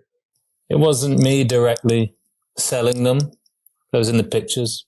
I was probably too busy making art out of porn. But I think I'm really not for that. Yeah. No explanation needed. What's the gnarliest trick you've ever witnessed? The gnarliest trick I've ever witnessed is undoubtedly the Gabbers reach out and touch Thames, gap to crook on the handrail in Peckham. We were all out that day, the whole Thames crew, and our photographer, Ollie, was out with us as well. Ollie, Ludwig, and Kai all came up to me and said to me, independently of each other, within the space of about 30 minutes, that they'd never actually seen someone skate a handrail before in real life. Because they're not as much of a thing here. They're just not. You know, we have blind bumps at the top of the stairs. They're high. They're just not really part of our landscape in the same way. It wasn't surprising to me that they'd never been on a handrail session. And they all thought it would be fun to watch Gabbers do this. And I thought it would be fun as well. But it was actually terrible because my heart was in my throat for him. He landed on several and they slipped away from him, you know, and it's not like a bean plant on that, over that gap. You can't do that again and again and again. And I really genuinely believed him at one point when he said he didn't want to do it anymore. And I'm there, his new sponsor, kind of forcing him to do it, kind of telling him you have to do it, telling someone to do something that I would never do myself. It isn't the way I skate. And when he did it, when he landed it and rolled away, I was just so glad to be there. I was so glad that we were all there with him for that. It felt like I had landed it. It felt like I was rolling away in that moment. Again, euphoria. I was so proud of him. I was so pleased to be his new reason to do such a thing. And I said earlier that Gabbers marked the start of this new skate-focused era of Thames. But to be more specific, it was that trick. That trick was the clapperboard of this new scene, you know. Mm-hmm. That was awesome. Awesome photo. Awesome everything. It's always fun to be in those celebratory moments. Alex Perez was very happy that we printed it upside down. I wondered how he'd feel about it because I just, you know, like the board is England here, Australia here. I just wanted people to turn it around. Also, it just kind of worked better for the layout, for the text I wanted to put on it. And it was one of those moments where I wondered if either Gabbers or Alex would go, oh, you know, in that way that I was saying earlier, I might have been with Lev. Oh, I just jumped down. I just gapped to, not that I ever did a gap to crook on a 18 stair rail or however many stairs it may be. But I wondered if he might think, oh, and you've just gone and printed that upside down. You know, of course, all you really need to do is turn it around or turn your phone. But they were thrilled. They knew that they were capturing a significant moment. Again, more than just a trick. Epic. Absolutely epic. And yeah, that'll be a funny thing to balance going forward, how you felt with Palace back in the day versus trying to give some leeway to your riders going forward. with their own Oh, creativity. definitely. As a parent and as a business owner, you are constantly informed by your own youth, even if it's negative, even if you're remembering what you didn't like and doing it differently. I'm constantly drawing upon my experience when I was playing a different part in any scenario. When I was a son and not a dad, when I was a team mate and not a team manager, I'm always thinking of that. It's very important. Mm-hmm. That's good, for sure. What's the one trick that got away? You know, I'm very determined when I decide that I want to do something. It's one of my blessings / curses. Another one of those is my ability to completely erase from my memory anything negative. So I don't know the answer to that. I don't know the answer to that question. I'm sure there is one. I'm sure there are several. If you was ask Cyrus, I'm sure he'd tell you there are several, or Brooks, or Austin, or there must be many. Okay. What's the biggest bunt you've ever witnessed? And let me know if you need a explanation on the term. Well, I'll tell you what I think it means, and you correct me. It's when someone says, Okay. if necessary, it's when someone says it's when someone claims a trick that is not going to happen, right? Yeah, basically. Okay. Yeah, and sometimes they even have to like try the trick they know that they're not going to do. Like when we were young, we would, be like, he's claiming it is one thing, but bunting it is actually trying it, knowing you're not going to do it, just to say you tried it. Like at one time I tried to tray flip down a big 4, knowing I wasn't going to do that. Well, you're definitely not going to do it with that, with that energy. I have a good friend. Yeah. He's a Guildford skateboarding legend, Mark Jackson. His lifelong motto is, there's nothing I can't mayday. Do you call it a mayday? A pivot fakie. And so I'm not sure if this technically constitutes a bunt, but the fact is that's not entirely true. There was a steep brick quarter pipe. I think it was a brick quarter pipe in Portsmouth or Southampton. The details don't matter. He couldn't mayday it. He tried it and he couldn't do it. But Colin Kennedy had a photo doing it. Now, actually, there's layers to this story because there is some confusion as to whether or not Colin Kennedy himself did it. A mayday is an easy trick to pose. But there was a great picture and it was printed in Skateboarder magazine. And Mark Jackson used to work in the Slam shop on Neal's Yard. And another guy worked there called Rob Matheson, who was a prankster, probably still is. And Jackson, I don't know why he worked in that shop, really, because he's a very easily irritable. He's an irritable person. And he would become irritated with the constant flow of tourists coming in, Italians coming in asking for Janoskis, red Janoskis in size 6. And he would habitually sit on the bench behind the counter, look up to the sky and huff. And what Rob did was he tore the picture of the Mayday out of Skateboarder magazine and taped it to the ceiling directly underneath Jackson's spot. So one day, sure enough, someone came in asking for some weed socks at the time, I suppose. And Jackson did his sitting down, huffing, puffing at the ceiling thing. And of course saw that picture.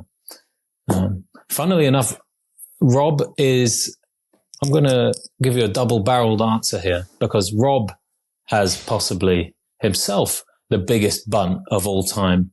Backside nose blunt slide up the cheese into the bank. Up the cheese into the bank, not Wally backside nose blunt slide down it, like I did, like I mentioned earlier, but going up the cheese into the bank. Excellent picture. Should never, in my opinion, have even been developed, let alone printed, until he was 4 wheels down rolling away. And that picture was printed in Sidewalk magazine, and it was a Sam Ashley picture. And it's just baffling to me. Sam is someone has a very old school mentality. He insists that pictures must precede footage. And yet on this occasion, he was happy to run a picture of such an epic bunt. And it ultimately was a bunt because he didn't do it. He never did it. Without, as I say, without him ever doing it, without there being any footage. So there's your double-barreled answer. There's your double-barreled Slam City Skates edition answer. Our boy, KGZ, Karan Gale, nollie back nose blunt, fakie, back tail kickflip in. Did he also do the regular back nose blunt? I don't know, but I'm glad you brought that up. I feel like he's done the best tricks I've seen. I was just about to acknowledge that Karan did do it, or some variant of it. It has been done. But for a very, very long time, 1 million people claimed it. And for Rob to have had that picture, run that picture, maybe it wasn't his fault. Maybe the fault lies with Sam. Maybe it was always a stitch up on Rob. As I said, he is a prankster. It was perhaps a bit of his own medicine. But no, Karan, you have to take your hat off to Karan. You have to. Incredible. So sick. Dude, and nollie heel back nose blunt up it, not into the bank, but that just seems like not possible. Nollie heel back nose blunt up it? Who did that?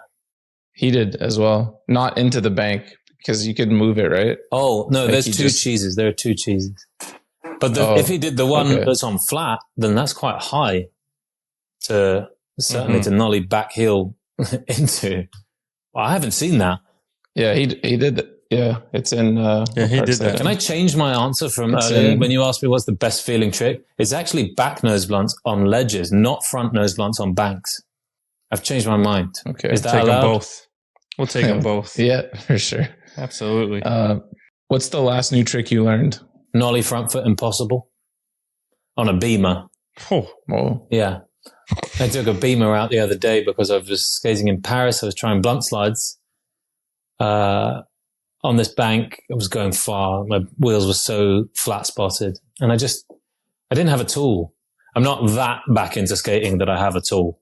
If having a tool is here, I'm here. I'm not a filmer. We'll get you a tool. Maybe we'll send you a tool. Who has a tool?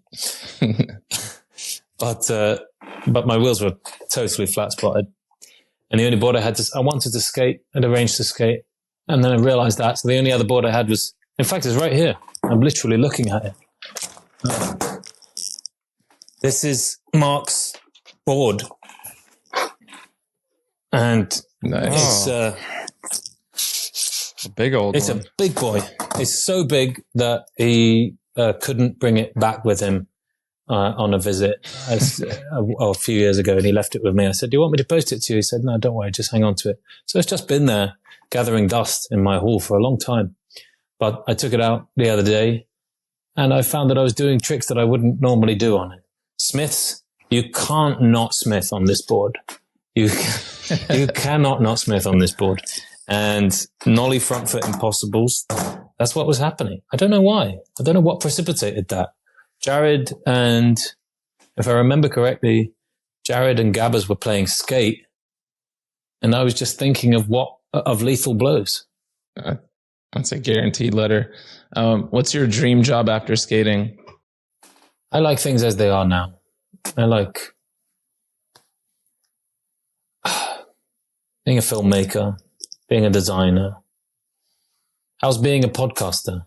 I enjoyed that when I did that briefly. Is this your full jobs? No. Working on it, I guess. Is it fun?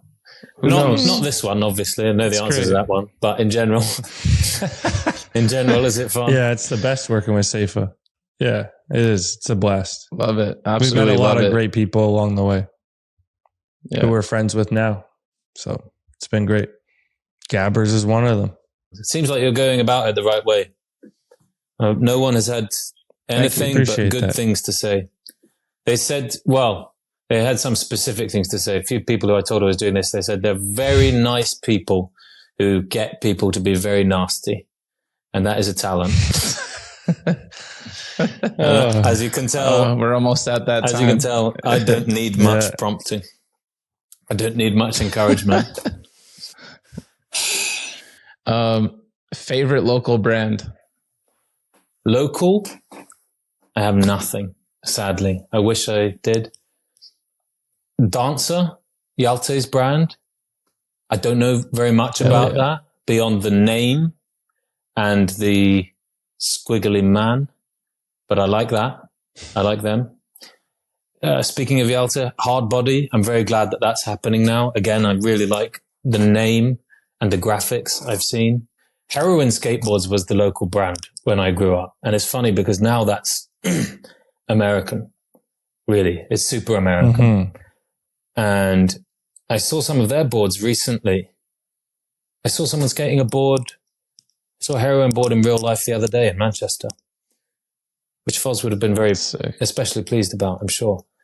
And I was on a call with Justin at BBS, the board manufacturer in Mexico. And he told me that heroin boards are selling like no other boards right now. Those big egg shapes they make. Wow. And I'm very happy for them about that. Showing some love. Favorite local skater? There was a guy, still is a guy, though I'm not sure if he skates at all anymore. Robin Lambert. And he was so good. So good. He would skate south. He would blunt back three on the bank to block to fakie. That same bank to block, the nose blunt, bank to block. That's the third time this is coming up in this conversation. I'm obsessed. He'll mack it round the corner, pocket, do blunt slide, nose blunt, front board up the cheese, nollie 270, launch out of it. He would nollie laser flip the 7 on a fishtail board, on a 10-inch board. In fact, he wouldn't nollie laser flip the 7. He would land on a nollie laser flip down 7 stairs in one try and then not try again. That was his spirit. Ludwig, in a way, Ludwig's the only other person I've seen skate in that way. When Ludwig first came to London for our first Thames trip, he did a slappy grind on this curb in Grosvenor Square, and then he backside 360 kickflip down the stairs. And then he started trying to front foot impossible the stairs. And again, he tried one, very nearly did it, and then just didn't try again. Such a unique selection of tricks, such a natural ability. And also, this is more the case for Robin than Ludwig. I know he has his kind of qualms, if that's the right word, about it too. He'll never be filmed. I mean, he wasn't against it, but he was just skating.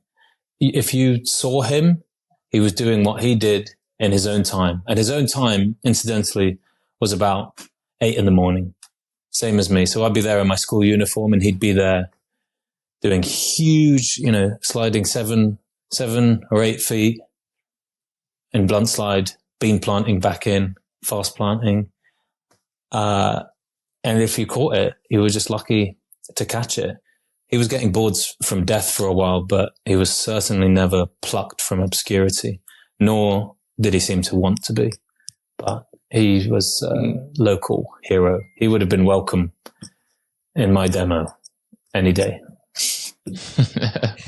Hell yeah. Love that. What's the one sponsor you regret riding for? I have no regrets because I believe I'm very thankful for the present moment. And I believe that if you're thankful for the moment that you're in, you must also be thankful for all the wonderful, horrible moments that preceded it. So negative to that question. Who's your favorite teammate ever? It has to be Lucian. It has to be Lucian. He's an enigma. He's an absolute enigma. I mentioned earlier that I'm able to completely erase negativity from my memory. I don't think of it. More than that, I genuinely forget that it's happened. Lucian goes one step further and refuses to register it in the first place. If someone says something that he doesn't like, if anything bad happens to him, if he's ever done anything bad, He just does not register it. And I'm very envious of that in a way.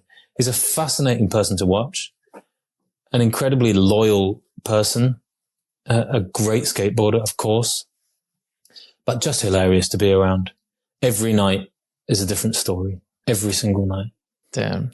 Even recently, someone told me a couple of days ago, this is someone else's story. It's not mine. I wasn't there for this, but I'll tell it anyway.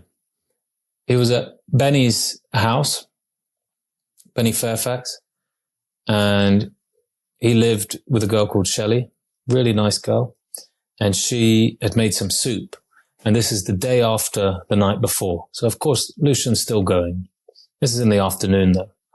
And he spilt the soup, or Shelley spilt the soup. Someone spilt the soup, and there's soup all over the floor. And Shelley says, oh, don't worry about that, Lucian. I'll get that. I'll clean that up. And he says, no, it's fine. Don't worry. And she says, no, really, it's absolutely fine. He says, no, I insist. And then he's like looking around the room, walks over to a bookshelf, big bookcase, and he takes 2 books off the shelf. One of them's Kate Moss by Mario Testino. One of them is, I don't know, some expensive Rizzoli book. And he goes and puts them on the floor and starts shimmying them into each other to create some kind of channel for no apparent reason whatsoever. Some kind of tributary of chicken soup. And it was very well intentioned, but of course completely pointless. Almost performance art in its pointlessness. A modern Moses. That's something else. We had the pleasure of kicking it with him in London a few years back. Have you had him on here? Oh, No. we've tried. Why did you've reached out and he declined? No, we've spoke. He's a hard guy to Pin down. lock down, I guess. Like, yeah. So I think it was like last year he called me at like 1 a.m. and he was in Japan or something. He misses flights very regularly. Yeah. Sometimes several flights a day. And I don't mean connections. Sometimes 3 flights in a day. He's the epitome of this Peter Pan, endless youth skateboarder. He's making the absolute most of what skateboarding can do for you. And he's, of course, an excellent skateboarder. And he deserves everything. He's who I thought of when you asked earlier, who's the most talented skateboarder. Him and Rory, both, they seem to be able to just, if they can think of it, they can do it. It's incredible. All right, that's favorite teammate. Now, who's your worst teammate ever? Brady. Has to be Brady. Oh, shit. That's the What a boss, dude. legend. Well, see, and therein lies the qualm. He was not only my teammate, but he was my team manager. And it's understood that when you become a team manager, you're kind of bringing your own career to a close and making way for other people. And that was not so with Brady. Brady is like me. In fact, I'm not sure if I was influenced by him or if we just happened to be alike. When we go on a trip, we need to get a clip every day. If we don't, we need to get 2 clips the next day, maybe 3 as a punishment. That's his quota. That's what he has to hit. And when we went on those many, many trips and he was TMing, we would often go so out of our way, out of the way of, there may be if you were to look on a map, there would be a high concentration of spots that everyone else on the team wanted to skate. And there'd be something 50 minutes away, which Brady wanted to skate. And he wanted to do, it was a quota thing. He wanted to find something to tail slide flip, the blunt slide flip, the backside 180 nose grind.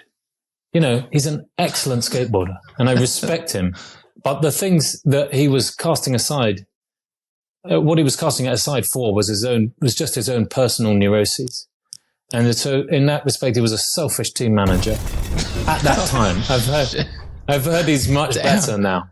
I've heard he's much, much better now. But there are clips. There's a clip in the merchandise where there's a huge iron girder and he's nose sliding it into a huge steep bank under a bridge. It's a hammer. It's technically, inarguably a hammer. And he rides away from that. And I'm there in the background And so is Charlie Young and Ollie Todd. And we're just accepting it. We're clapping politely. We're registering it because we're 50 minutes away under a bridge. We're 50 minutes away from everything that everyone else wanted to skate in Miami or Hawaii or somewhere. And that was not an isolated incident. So for that reason, Brady's my worst teammate of all time. But having said that, I love him. And I genuinely hope that he doesn't mind me saying that. And there's some respect in that for the same reason. The same thing, which was fucking annoying to me. Someone trying to skate, is the same thing, which I have to respect. I have to take my hat off to him. Damn, I've never heard it put so bluntly. When you're a skater and a TM, you're closing that one door. Because there's a few people that try and wear both hats. Yeah. That's me now. That's me now. I should have said to Gabbers and Jared and everyone, the good news is we're taking skating seriously. The bad news is it starts with me. I'm taking skating seriously too, because now that's me. Now we're going to some Victorian red brick bank for 4 hours in a taxi away from the actual hammer that Gabbers is actually going to do. Hell yeah. You know. All right. Worst company. That's too easy. Edgelord. It has to be Edgelord. Edgelord is... What is Edgelord? I mean, really. It's a prank that I'm not sure the skaters are even in on. I'm not sure anyone is in on it, besides Harmony Korine himself. I don't know the guy. But what is it? Who's there for the right reason? And, I thought that I had it bad not being able to pick the version of the trick or even see it going into a video. At least I didn't get turned into a fucking alien in the middle of the trick. I mean, it's absolutely ridiculous. It's absolutely ridiculous. And, I think some people see me as a figurehead of a generation that discarded the rules and traditions of skateboarding. And I don't think that's right. I can see why people think that, but I don't think that's right. And I'll tell you one thing that I know. I would never let someone who doesn't skate direct my skateboarding. It's just bizarre to me. Yeah, fair. We just reacted that way because we're friends with basically the whole team. So I don't care. I don't expect you to. I do not expect you to. I think it's a joke. Shit. I'm not up tossing and turning at night. It doesn't keep me up at night. But you've asked me the question, and it was a very easy answer for me. Yeah, Blondie pulled up with the grenade launcher first try. Well said, man. Well said. Well, this is the point, though, isn't it? Fair enough. Fucking chef them up. Sorry, they're all your friends. Worst trend.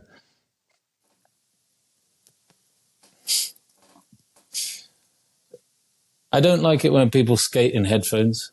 I don't really like wearing headphones. I bought these for today. Oh, thank you. Do you agree with me on that front? I hate it. It's my biggest pet peeve. Really antisocial. Drives me insane. For me, skateboarding is like sitting down to a meal. It's just incredibly bad manners to have your headphones on. And filming in headphones. Although saying that, I'm sure some filmers wish that I'd been wearing headphones when filming with me. But it's the opposite of what skating is to me.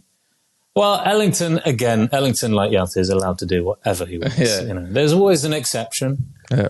But no. What about a Kyle Wilson clip with headphones on, though? He can maybe get a pass. He's not for me. Okay. Not for me. Not my cup of tea. Fair enough. Another banger. All right. Which skater has the worst style? I'm not going to answer that question because I honestly, if you can't piece together from my other answers who who the skaters are that don't do it for me, then just don't. Just carry on living your life. I don't want, there is a limit. That's fair. Okay. All right, Blondie, last but not least, who's the last person you want on the sesh? Again, it's an easy one. Bill Strober. I find him incredibly disconcerting. Personally, I don't want to see him. I don't want to be seen by him. I don't want to be seen through his lens. Certainly don't want to be seen through his lens. I suppose I don't really have to worry about that anyway. I think I'm too old for him now.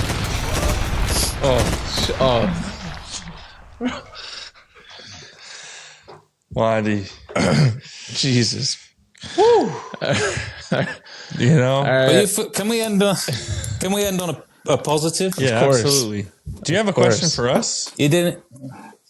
Well, you didn't ask me what my favorite video part is. Did I not? And I want to end on a. Did I skip that? No, my bad. I want to end on a positive. Okay, let's perfect. If he listens to this, I want him to know this. I want this on the public record, even though he'll probably have stopped listening after that because I know he's close with Bill.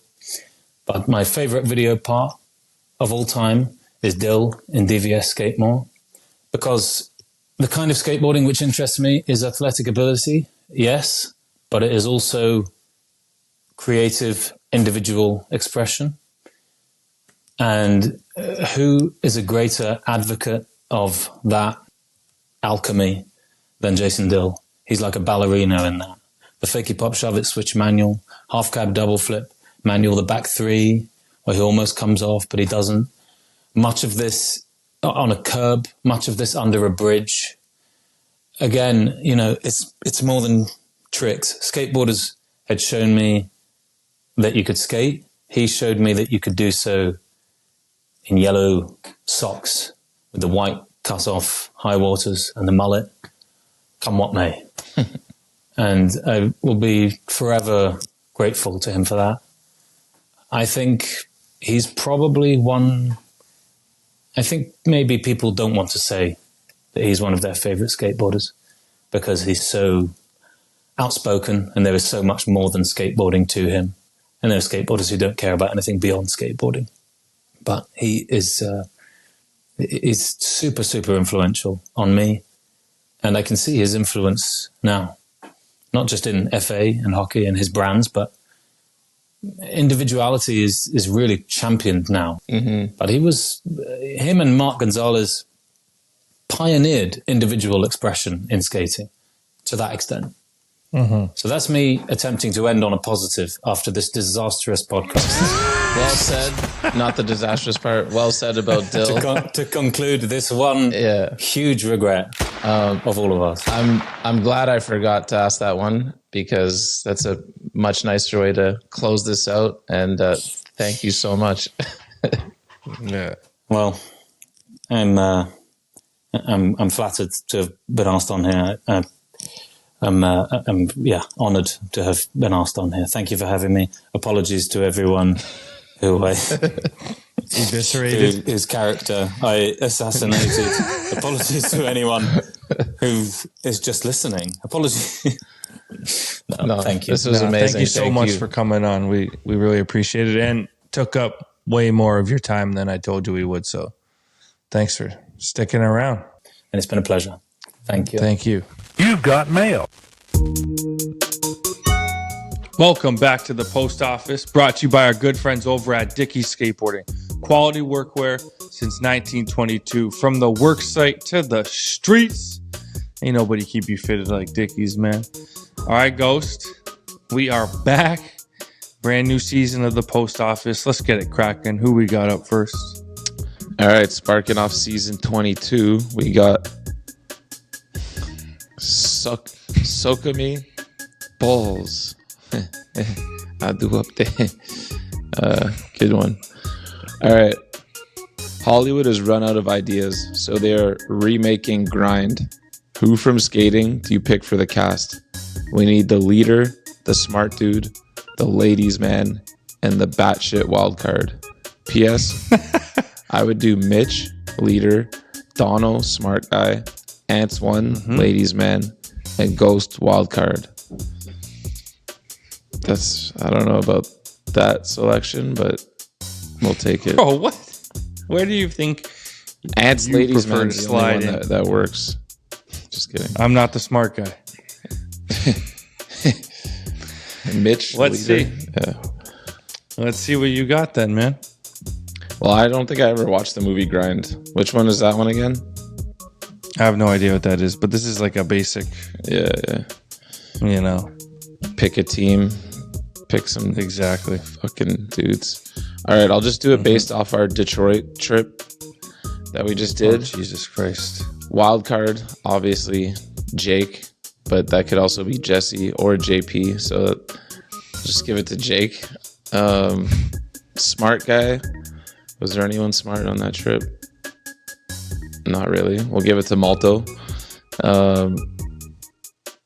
Leader. Give that to Mitch. I would take that back. Mitch is a good. Nice. He was our Turn the DD. corner. He's our sober leader. After like 3 p.m., I handed him the keys every day. And what's the other one? Ladies man. Who was the ladies' man there? Actually, yeah, I might have to change because I think Jake's seeing someone. Fuck. Is there anyone even single on the trip? No ladies, man. No, he's no ladies, man. No ladies, man. We'll give it to any local homies that pulled up. Anyways, that's my answer. We had no ladies, man. Fortunately or unfortunately. All right. Leader, I'm going Jeff Rowley. Very knowledgeable human. Smart dude, Theodore Barrow. You know what I'm saying? Ladies, man. This is a tough one. Who's the ladies, man? In skating. Roderick Reese. God, no. In his time. Oh, I'll give it to Curran. We'll take Curran. And then batshit wild card. I'll give it to... Who's a crazy one out there in skating, man? I'll give it to Big Sexy. The four of them can go on and make a movie. Well, I wish I knew what grind was, though. This might help a little more. All right. Next up, we've got an email from Dylan. Yo, Bunt Boys, big listener, first-time writer. Thank y'all for getting me through my work days. I've gone through every ep starting season 10 to wrapping up season 21, baby. Big shout-out to my boy Nick, a.k.a. Big Switch Heels, for putting me on the pod. I've listened to the pod so much that my inner monologue voice is Donovan's voice. Quick game of Would You Rather. Would you rather be cursed with every set of wheels you get being flat spotted out of the box, but the bearings are permanently 10 out of 10? Or wheels that are dumb smooth forever, but the bearings are always dog shit, no matter what you do? Much love, boys. Thanks again for doing what y'all do. No barn is safe next season. On Giggity. P.S. Another Mike Sinclair episode will be tight. I've listened to it twice. It's one of my favorite eps, even though he still owes me $6,000. Peace and prosperity. Dylan.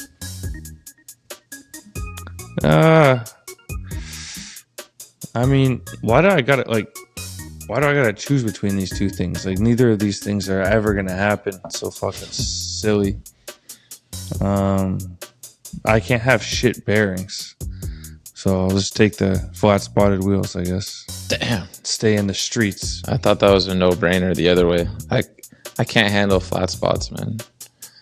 The noise and just you're going so slow, I feel like. So Bro, he says the bearings are dog shit. I know. Just gotta push harder, and then at least you're moving, but the wheels are good. That'd be an interesting poll. I feel like Dude, they're both the dumbest question. Fucking hell. Hey, that's the newest list. No disrespect to Dylan. Yeah, no disrespect. All right, thanks, Dylan. Next up, we got an email from John Williams. What's up, Dono and Big Say? With another barn burner season in the books, and after 2 years of listening, I figured I'd give my first post office entry ever. I've always been a huge NBA fan, but I'm from Memphis, and I feel like we are a little underrepresented, you know? I've noticed y'all pay no mind to the most beautiful land in the world that is, unless jaw pointing finger guns or guns at somebody. Sorry, a couple typos here.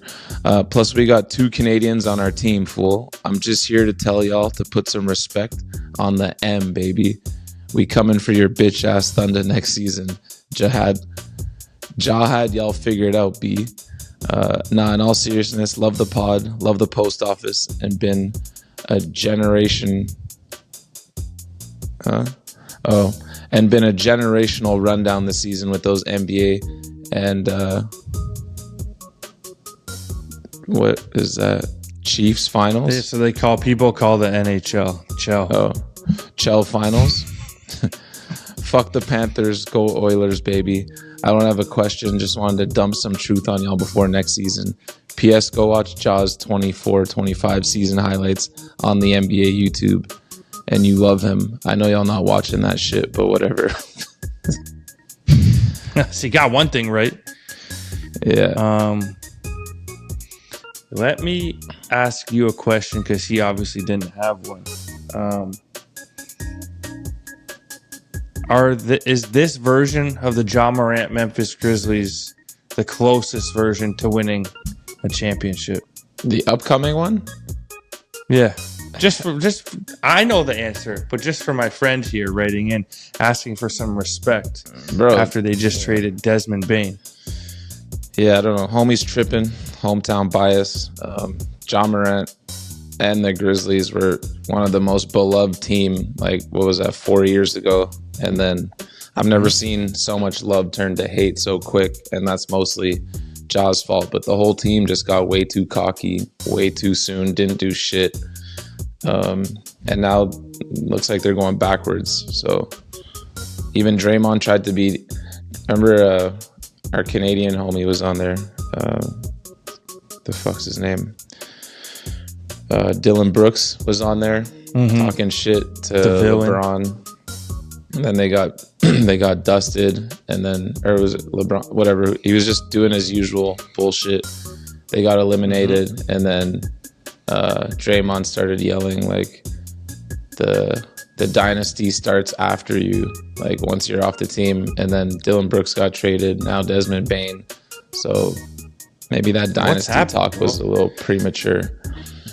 Jaren Jackson. Well, they re-signed him, mega deal. Yeah, I know, but like he isn't what he was that when they were blowing up. Yeah, I think it's a long road back for Memphis, man. They got some growing to do, but hey, they got KCP. They got something this summer, I guess. Bro. Two-time champion. I don't know what else to tell you. And as for the Oilers versus the Panthers, man, it's crazy seeing our boy from Florida, Nick Katz, this weekend. The love of hockey is finally growing in Florida. He mentioned Florida being the NHL back-to-back Stanley Cup champions twice in the span of 4 days of seeing him. So that's how I know it's on the up and up, because I've never heard him muster the word hockey in his life before that. So the Oilers got their work cut out for them too, man. All right, on to our last email of the week. Coming in from Zombie 40 Cal. What up, Ghost, Dono, Ants, and even Davis? This is Lee and Xander Brown, a father-son duo holding it down in Mississippi. We're big fans of the Bunt and tune in every week. Y'all have been a huge part of our skate routine. Love the way you mix skate talk with jokes, basketball, and football. Always look forward to each episode. Lately, we've been talking about the constant debate around shoe brands and skating. Corporate names like Nike SB, New Balance Numeric, and Vans get hate for not being core, but they're also out here building parks, funding events, paying skaters, and putting out solid videos. Meanwhile, core brands like Ours Is Yours and Warsaw get a lot of respect for staying true, even if they can't always give back at the same level. So where's the line really drawn? Is it the discontent about the money and size, or is it more about how a brand supports the culture? Can a big brand still be considered corporate if they're putting on for the scene? We'd love to hear your take on it. Shout out to Ride and Dirty Skate Shop, our new local shop, helping keep the scene alive. P.S. While re-listening to past episodes, we caught that breezy one where y'all first talked out the idea of random skater of the week when talking about ghost skate knowledge. Wild to hear that moment come to life. P.P.S. What's your wildest SOTY prediction for the upcoming year? Woo! Dude, I'm surprised my brain was able to read that many words coming off of Glory Challenge. That was very impressive. Where do you draw the line between corporate and core? I personally don't give a flying fuck about like the difference, you know? They're all great. We need them all. It's like any ecosystem. You need the big and the small to survive. They each play a very different role in the skateboard world, you know? Like, you want to see your favorite skaters be successful, concentrate completely on skating, and they need money to be able to survive and travel. And these big corporate brands are the ones paying your favorite skaters to do that. And the small core brands, keeping it raw, need support from the skaters. They're still doing their thing, supporting the smaller level skaters. You just need them both to survive, is my thoughts, man. And that's, I don't know. That's all I got to say about that. I don't think there's a right or wrong in either of them. Yeah, we've been saying this for years. And right now we're fresh off Glory Challenge. Like, DeWalt was a sponsor, you know. Do people not have a problem with that because it's not a skate brand, but it's still a big brand with money to help a core event happen? It's pretty annoying. I hate when people just be shitting on companies that are big just because they're big. Like, everyone's always support local, and we do, and we love that. But it's funny when there's like a line that a small brand crosses once they're too big for people to, like, I don't know. I'm not gonna name names, but I've just seen brands go from big to small, and then once they're big, people just start hating, just because then you start counting people's pockets and shit. We need them all, like Dono said, and anyone in the industry like knows it's hard times these days. So fucking, if you can make a living off skating, more power to you. However you're doing that. And he's right. Those big brands are the ones putting on those events. Massive shout out to Vans putting on yet another enormous event for core skateboarding. Nothing is more core than Dime and where they came from. The company started making skate videos for just the core skaters in Montreal, and look at them now. So shout out Vans as always. Wildest SOTY prediction for this upcoming year. It doesn't even have to be wild. I feel like, you know, this is a good time. Nothing has really been set in stone on what's going to happen. You could be the Nostradamus of SOTY right now. Who's going to go on that run? I had my pick, my dark horse all year was Zion, but he's hurt right now. So the SOTY race has so much to do with health too. So hopefully he can get back and stack some more clips before the end of the year. And honestly, I've heard no other rumblings of who's like going, I know it's quiet. I think Kyle Walker is trying to go ham low key. So okay, that could be another 2-timer right there. My hope is Zion, but I don't know. I need to do some more research. You know, send some texts out, see who's fucking stacking. I don't have a good answer for you. Sorry. His Adam Schefter minute. He needs to, hit his sources. I'm gonna say Louis Lopez, man. I hope he's due. I think he's, the level of a skater of the year. So I have hope for Louis Lopez. Yeah, whatever you're doing, if you're trying to win SOTY, just find out when Jamie Foy is trying to like release his shit and just do the year after that. Opposite, yeah. Although he already released one of the best waste parts of the year early in the year.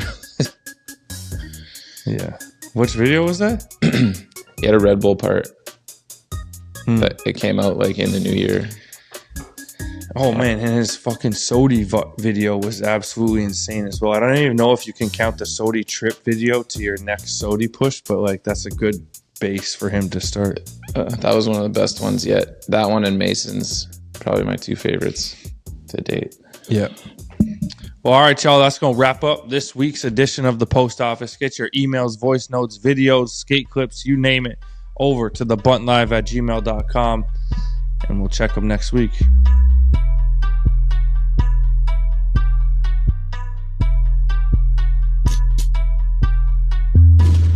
This is The Rundown, the skateboard world source for sports, brought to you by NFL Canada. Make sure to draft your NFL fantasy team before it's too late. And this is your final warning. It's Wednesday and the season starts tomorrow. Do not miss your chance to get yourself a Jahmyr Gibbs. Ain't nobody here drafting on the Steelers, so don't worry about them, bro. Oh, how dare you. And by the way, that was absolute music to my ears. I think we ended last season saying we need a damn sponsor for the rundown. And you know what I'm saying? We just had to pull up correct. You dig? Dreams come true in Studio E. Potentially the most prestigious shield of all time right here. Oh, baby. Well, isn't that beautiful? It's the NFL, and we are back. And we're talking fantasy, obviously.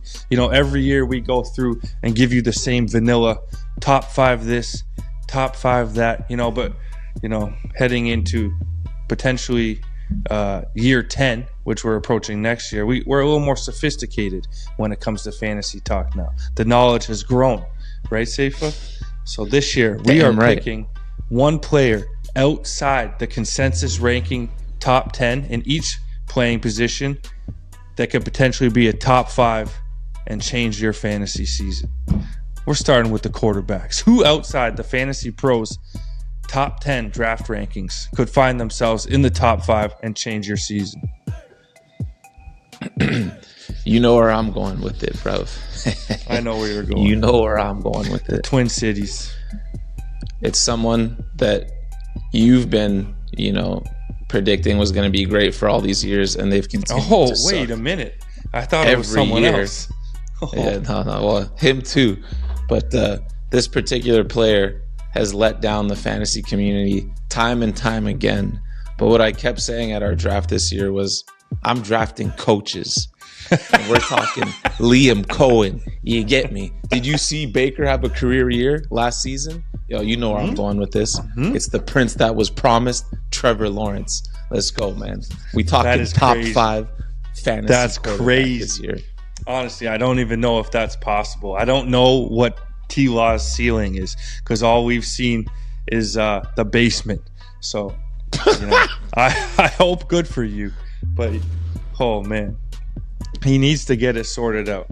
So just for record, the top 5 quarterbacks are Josh Allen, Lamar Jackson, Jaden Daniels, Jalen Hurts, and Joe Burrow. That's a hard top 5 to crack. Extremely hard. You know, if you're drafting coaches, I could go with Caleb Williams.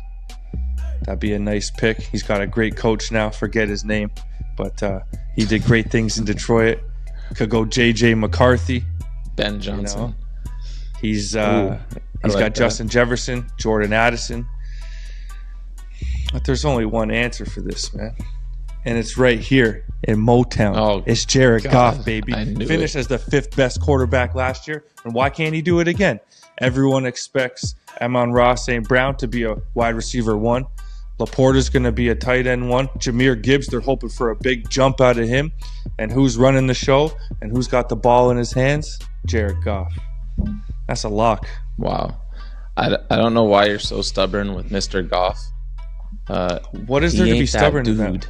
Hey, we're not talking about winning the Super Bowl. Last year you picked him for MVP, and now he was close. 5. Yeah.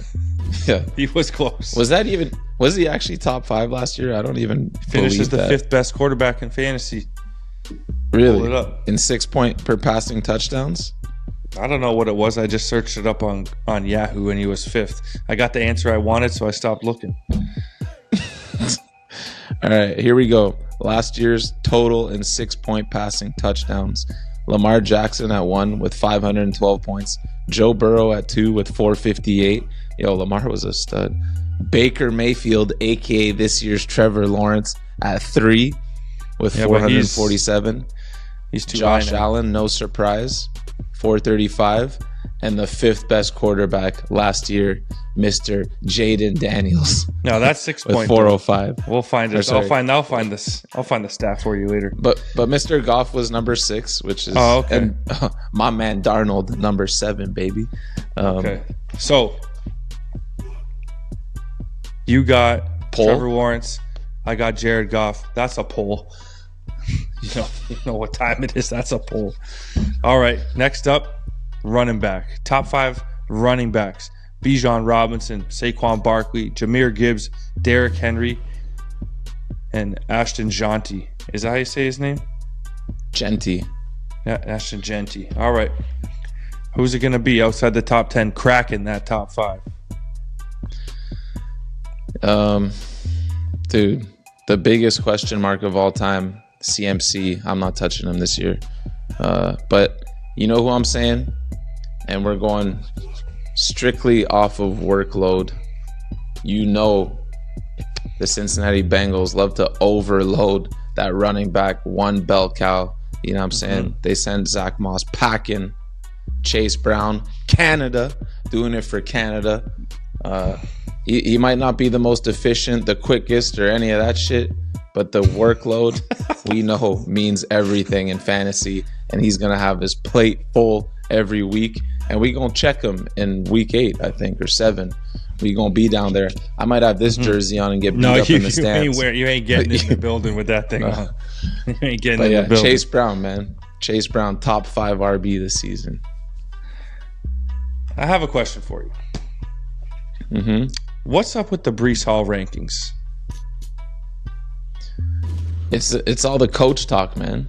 And you go from a guaranteed top 3, showed flashes of greatness, and now you're coming in ranked 18th. Yeah.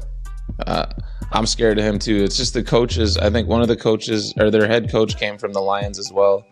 And you know they love the 2-back system over there. So I don't think they're doing the bell cow approach anymore. And Braylon Allen was pretty good last year. He's bigger, and I feel like they would use him as the goal line back. So other than Jahmyr Gibbs, how often do you see someone be like a top 5 running back when they don't even have the goal line job? It's tough. It's like Kamara has done it and Gibbs has done it.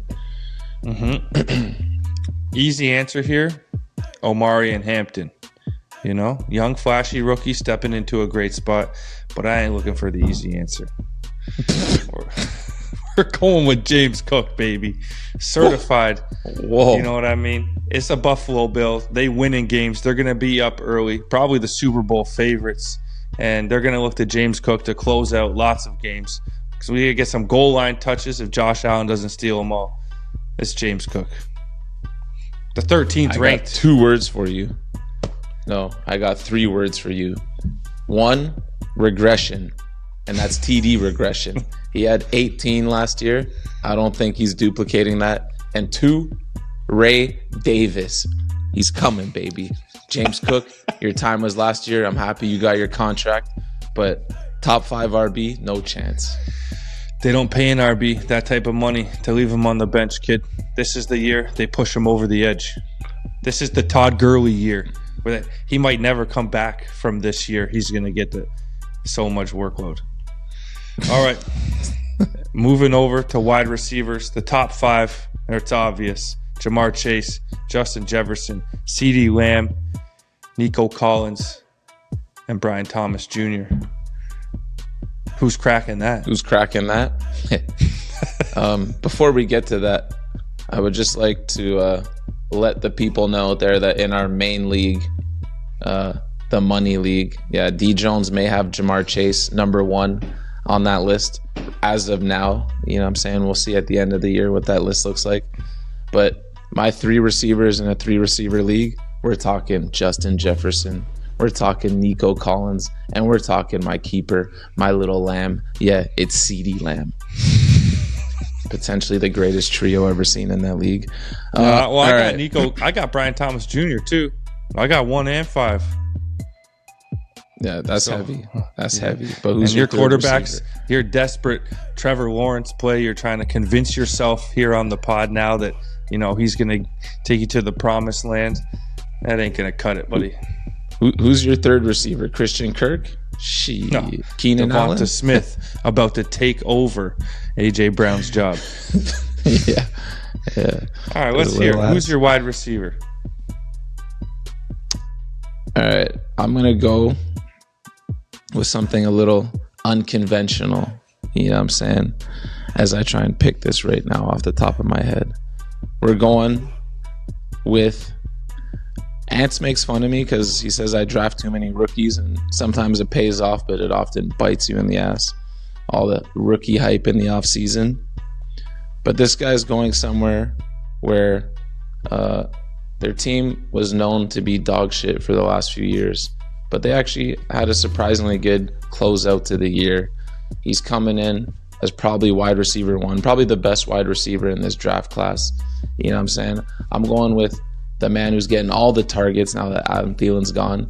It's Teteroa McMillan, a.k.a. T-Mac, baby. What a joke, bro. Get this guy off the screen. We're talking about one of the deepest positions in fantasy football, man. You could go down to the 20. He'd have a hard time cracking the top 10, let alone the top 5. We need an elite talent matched with an elite quarterback, man. Yeah, outside of the top 10. Who's the quarterback there? Bryce Young, man. Yeah. My God, bro. This guy. Just wait for these targets, blood. Yo, we're gonna have to replay this when the season's over. I hope I'm right about this, but like, dude, we're gonna see. Okay, is insane. This, like, how are you even, like, dude? The fall off is crazy after 10. No, it's not, bro. You got Tyreek Hill, who can launch back up there easily. We're talking McLaurin, who he's matched with a top 4 quarterback, and now he's the wide receiver 1. Like, how do you not go with him? How do you not go with the way Cortland Sutton finished the season last year with Bo Nix? Now you're throwing Cortland Sutton at me? Bro, yeah, that's RJ that Harvey's might be team, my man. pick. But I'm not straying far from the top 10. It's Lad McCoy. Yeah. Soft. Number 11. So soft. This guy goes like 11. Like, it's got to be number literally 11. 11 on this list. You're so soft. He's got to jump 6 spots, but I think he can do it. Him and Justin Herbert, match made in heaven. Y'all know what it is. The Chargers. I'm gonna be cheering for them. Got 2 more drafts. I'm hoping to get Lad in one of them. Which brother is that, coach? Again? Which Harbaugh? But which one? Jim or John? One of them. Whichever one he is, he's a run first type of dude, man. So good luck getting in the top 5 when they're just looking to hand the ball off. You wait, see. Yeah. Bryce Young, they're like, that team might get sent to the CFL by the end of this year. Tight ends, wrap it up. Teteroa McMillan will finish higher than Lad McConkey in the wide receiver rankings this season. Okay, let's make a bet right now. How much you want to bet? That's not even. We have to think about something. We have to. We'll have plenty of bets, so we gotta. An on-screen punishment for the people. Okay, let's come up with it at the end. I'm about to blow everyone's mind with my tight end. I know exactly where pause. What the hell? That's twisted, dude. I hate Jesse Alba. He's corrupted my brain for life. Okay, dude.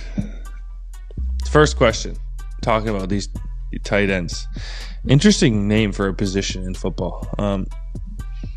Travis Kelce, currently ranked 7. Did he finish higher or lower than 7? Coming off the engagement news obviously not concentrating going into the season. You're saying he finishes higher than 7? I think he's going to be a top 3 tight end this season. I say the Hill is maybe here. Maybe four. How bad? The Hill has arrived, and Kelsey is not climbing that thing ever again, man. His brain is gone. He's the private jet type of man. He ain't grinding it. It's over for him, man. Last year was sad to watch, and it's only going to get worse.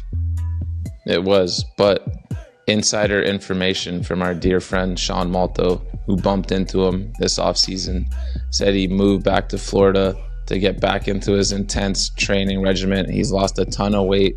You know what I'm saying? Father Time's undefeated, but I think he actually was ashamed of last year and the year before that. I don't think he's going to have one of his best seasons, but he's going to finish his stats will be way better than last season. I promise you that. And I think he's going That's not saying much. No, dude, he still had just under 1,000 yards. He was one of my tight ends. I don't know the exact numbers, but it was fucking pitiful. A waste of a draft pick in fantasy. And I don't like beating up on real athletes due to fantasy, but it's over for him. And the whole debate about the greatest tight end of all time is it's not close still. Nah, I'm still Kelsey all day, every day. You didn't witness the but I hate one. when someone has a bad year at the end of their career and then you just remember that. Let's not front. That's like how Kelsey it goes. Ain't got his Super Bowls, and he's gonna remind everyone this year they might win the whole damn thing, and he's sailing off into the sunset. You dig? All right, blow everyone's mind. All right. Once again, I'm drafting coaches here. All right.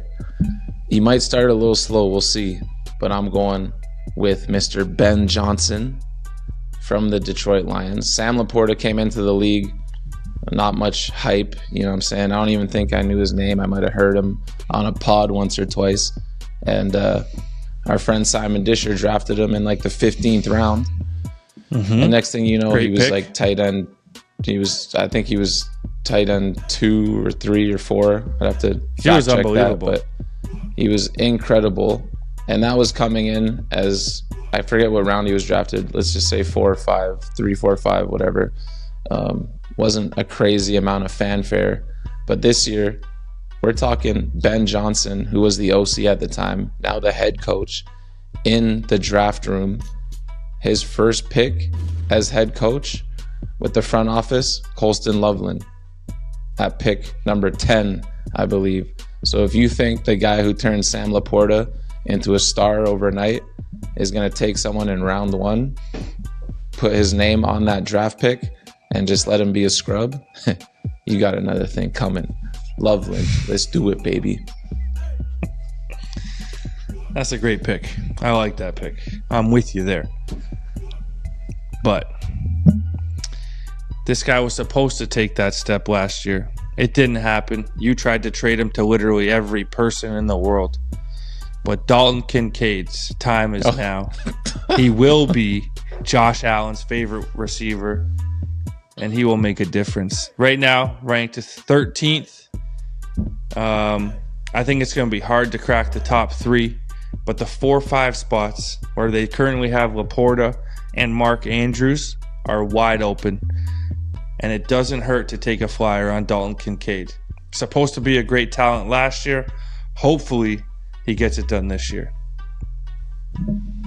Not bad. I mean, when you have someone and they just blow it for you and you're so over them, that's what happened with me. So I see that name on a draft board and I just skip right next to the next one, man.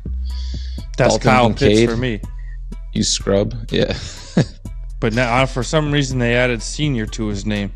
So congratulations if you had a son, Kyle. I hope that pushes you to the next level because you got the skill, and hopefully Penix Jr. can get the job done. Or daughter, Penix.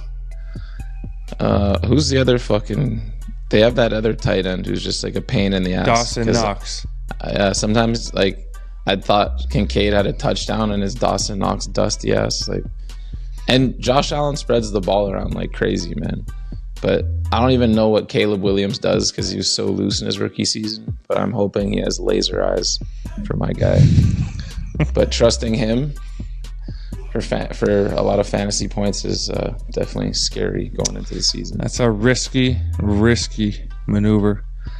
Here we are, one day before the season kicks off. We got the Philadelphia Eagles and the Dallas Cowboys opening things up. How do you think the game's going to go? I'm guessing straight smackdown. Eagles by at least a touchdown, maybe 2. Well-oiled machine over there, and of course, all the drama with the Cowboys just traded away arguably their best player to the Packers, who just whooped their ass in the playoffs. Was that last year or the year before? No, the year before, because Dallas didn't make the playoffs this past year, I don't think. Yeah, I'd say beatdown, but exciting nonetheless. CD, couple TDs, you know. Dak has no choice but to throw the ball all over the damn place this year. Should be entertaining. One sec. Okay. Last year, we talked about D. Jones lock of the week. We talked about putting $100 on a betting app, hitting a parlay every week. Well, maybe I'll do 120, a $10 parlay every week. And I think if we do it on the Thursday night game, this is the best way to, immediately see how we get the job done. So we're starting simple. Betting on Thursday nights year round. That's what we're going to do, man. It's risky, but we're going to do it. We're going to pick, obviously, the Eagles to win the game. I got to start easy. I'm going to go Saquon Barkley as the first touchdown. And then that's a lock. That's the guaranteed lock. As long as it doesn't fall at the 1, I think we're good to go. And then the Dallas Cowboys, first drive of the season, ending in a punt. Lock it. I like that. Saquon first TD is insane, but you got to take one risk. I respect it. You got to take one risk. All right. There you have it. All right, y'all. That's going to wrap up week 1 of the Bunt, season 22. Massive shout out to NFL Canada sponsoring the rundown. Dreams really do come true. Y'all know where to find us next week.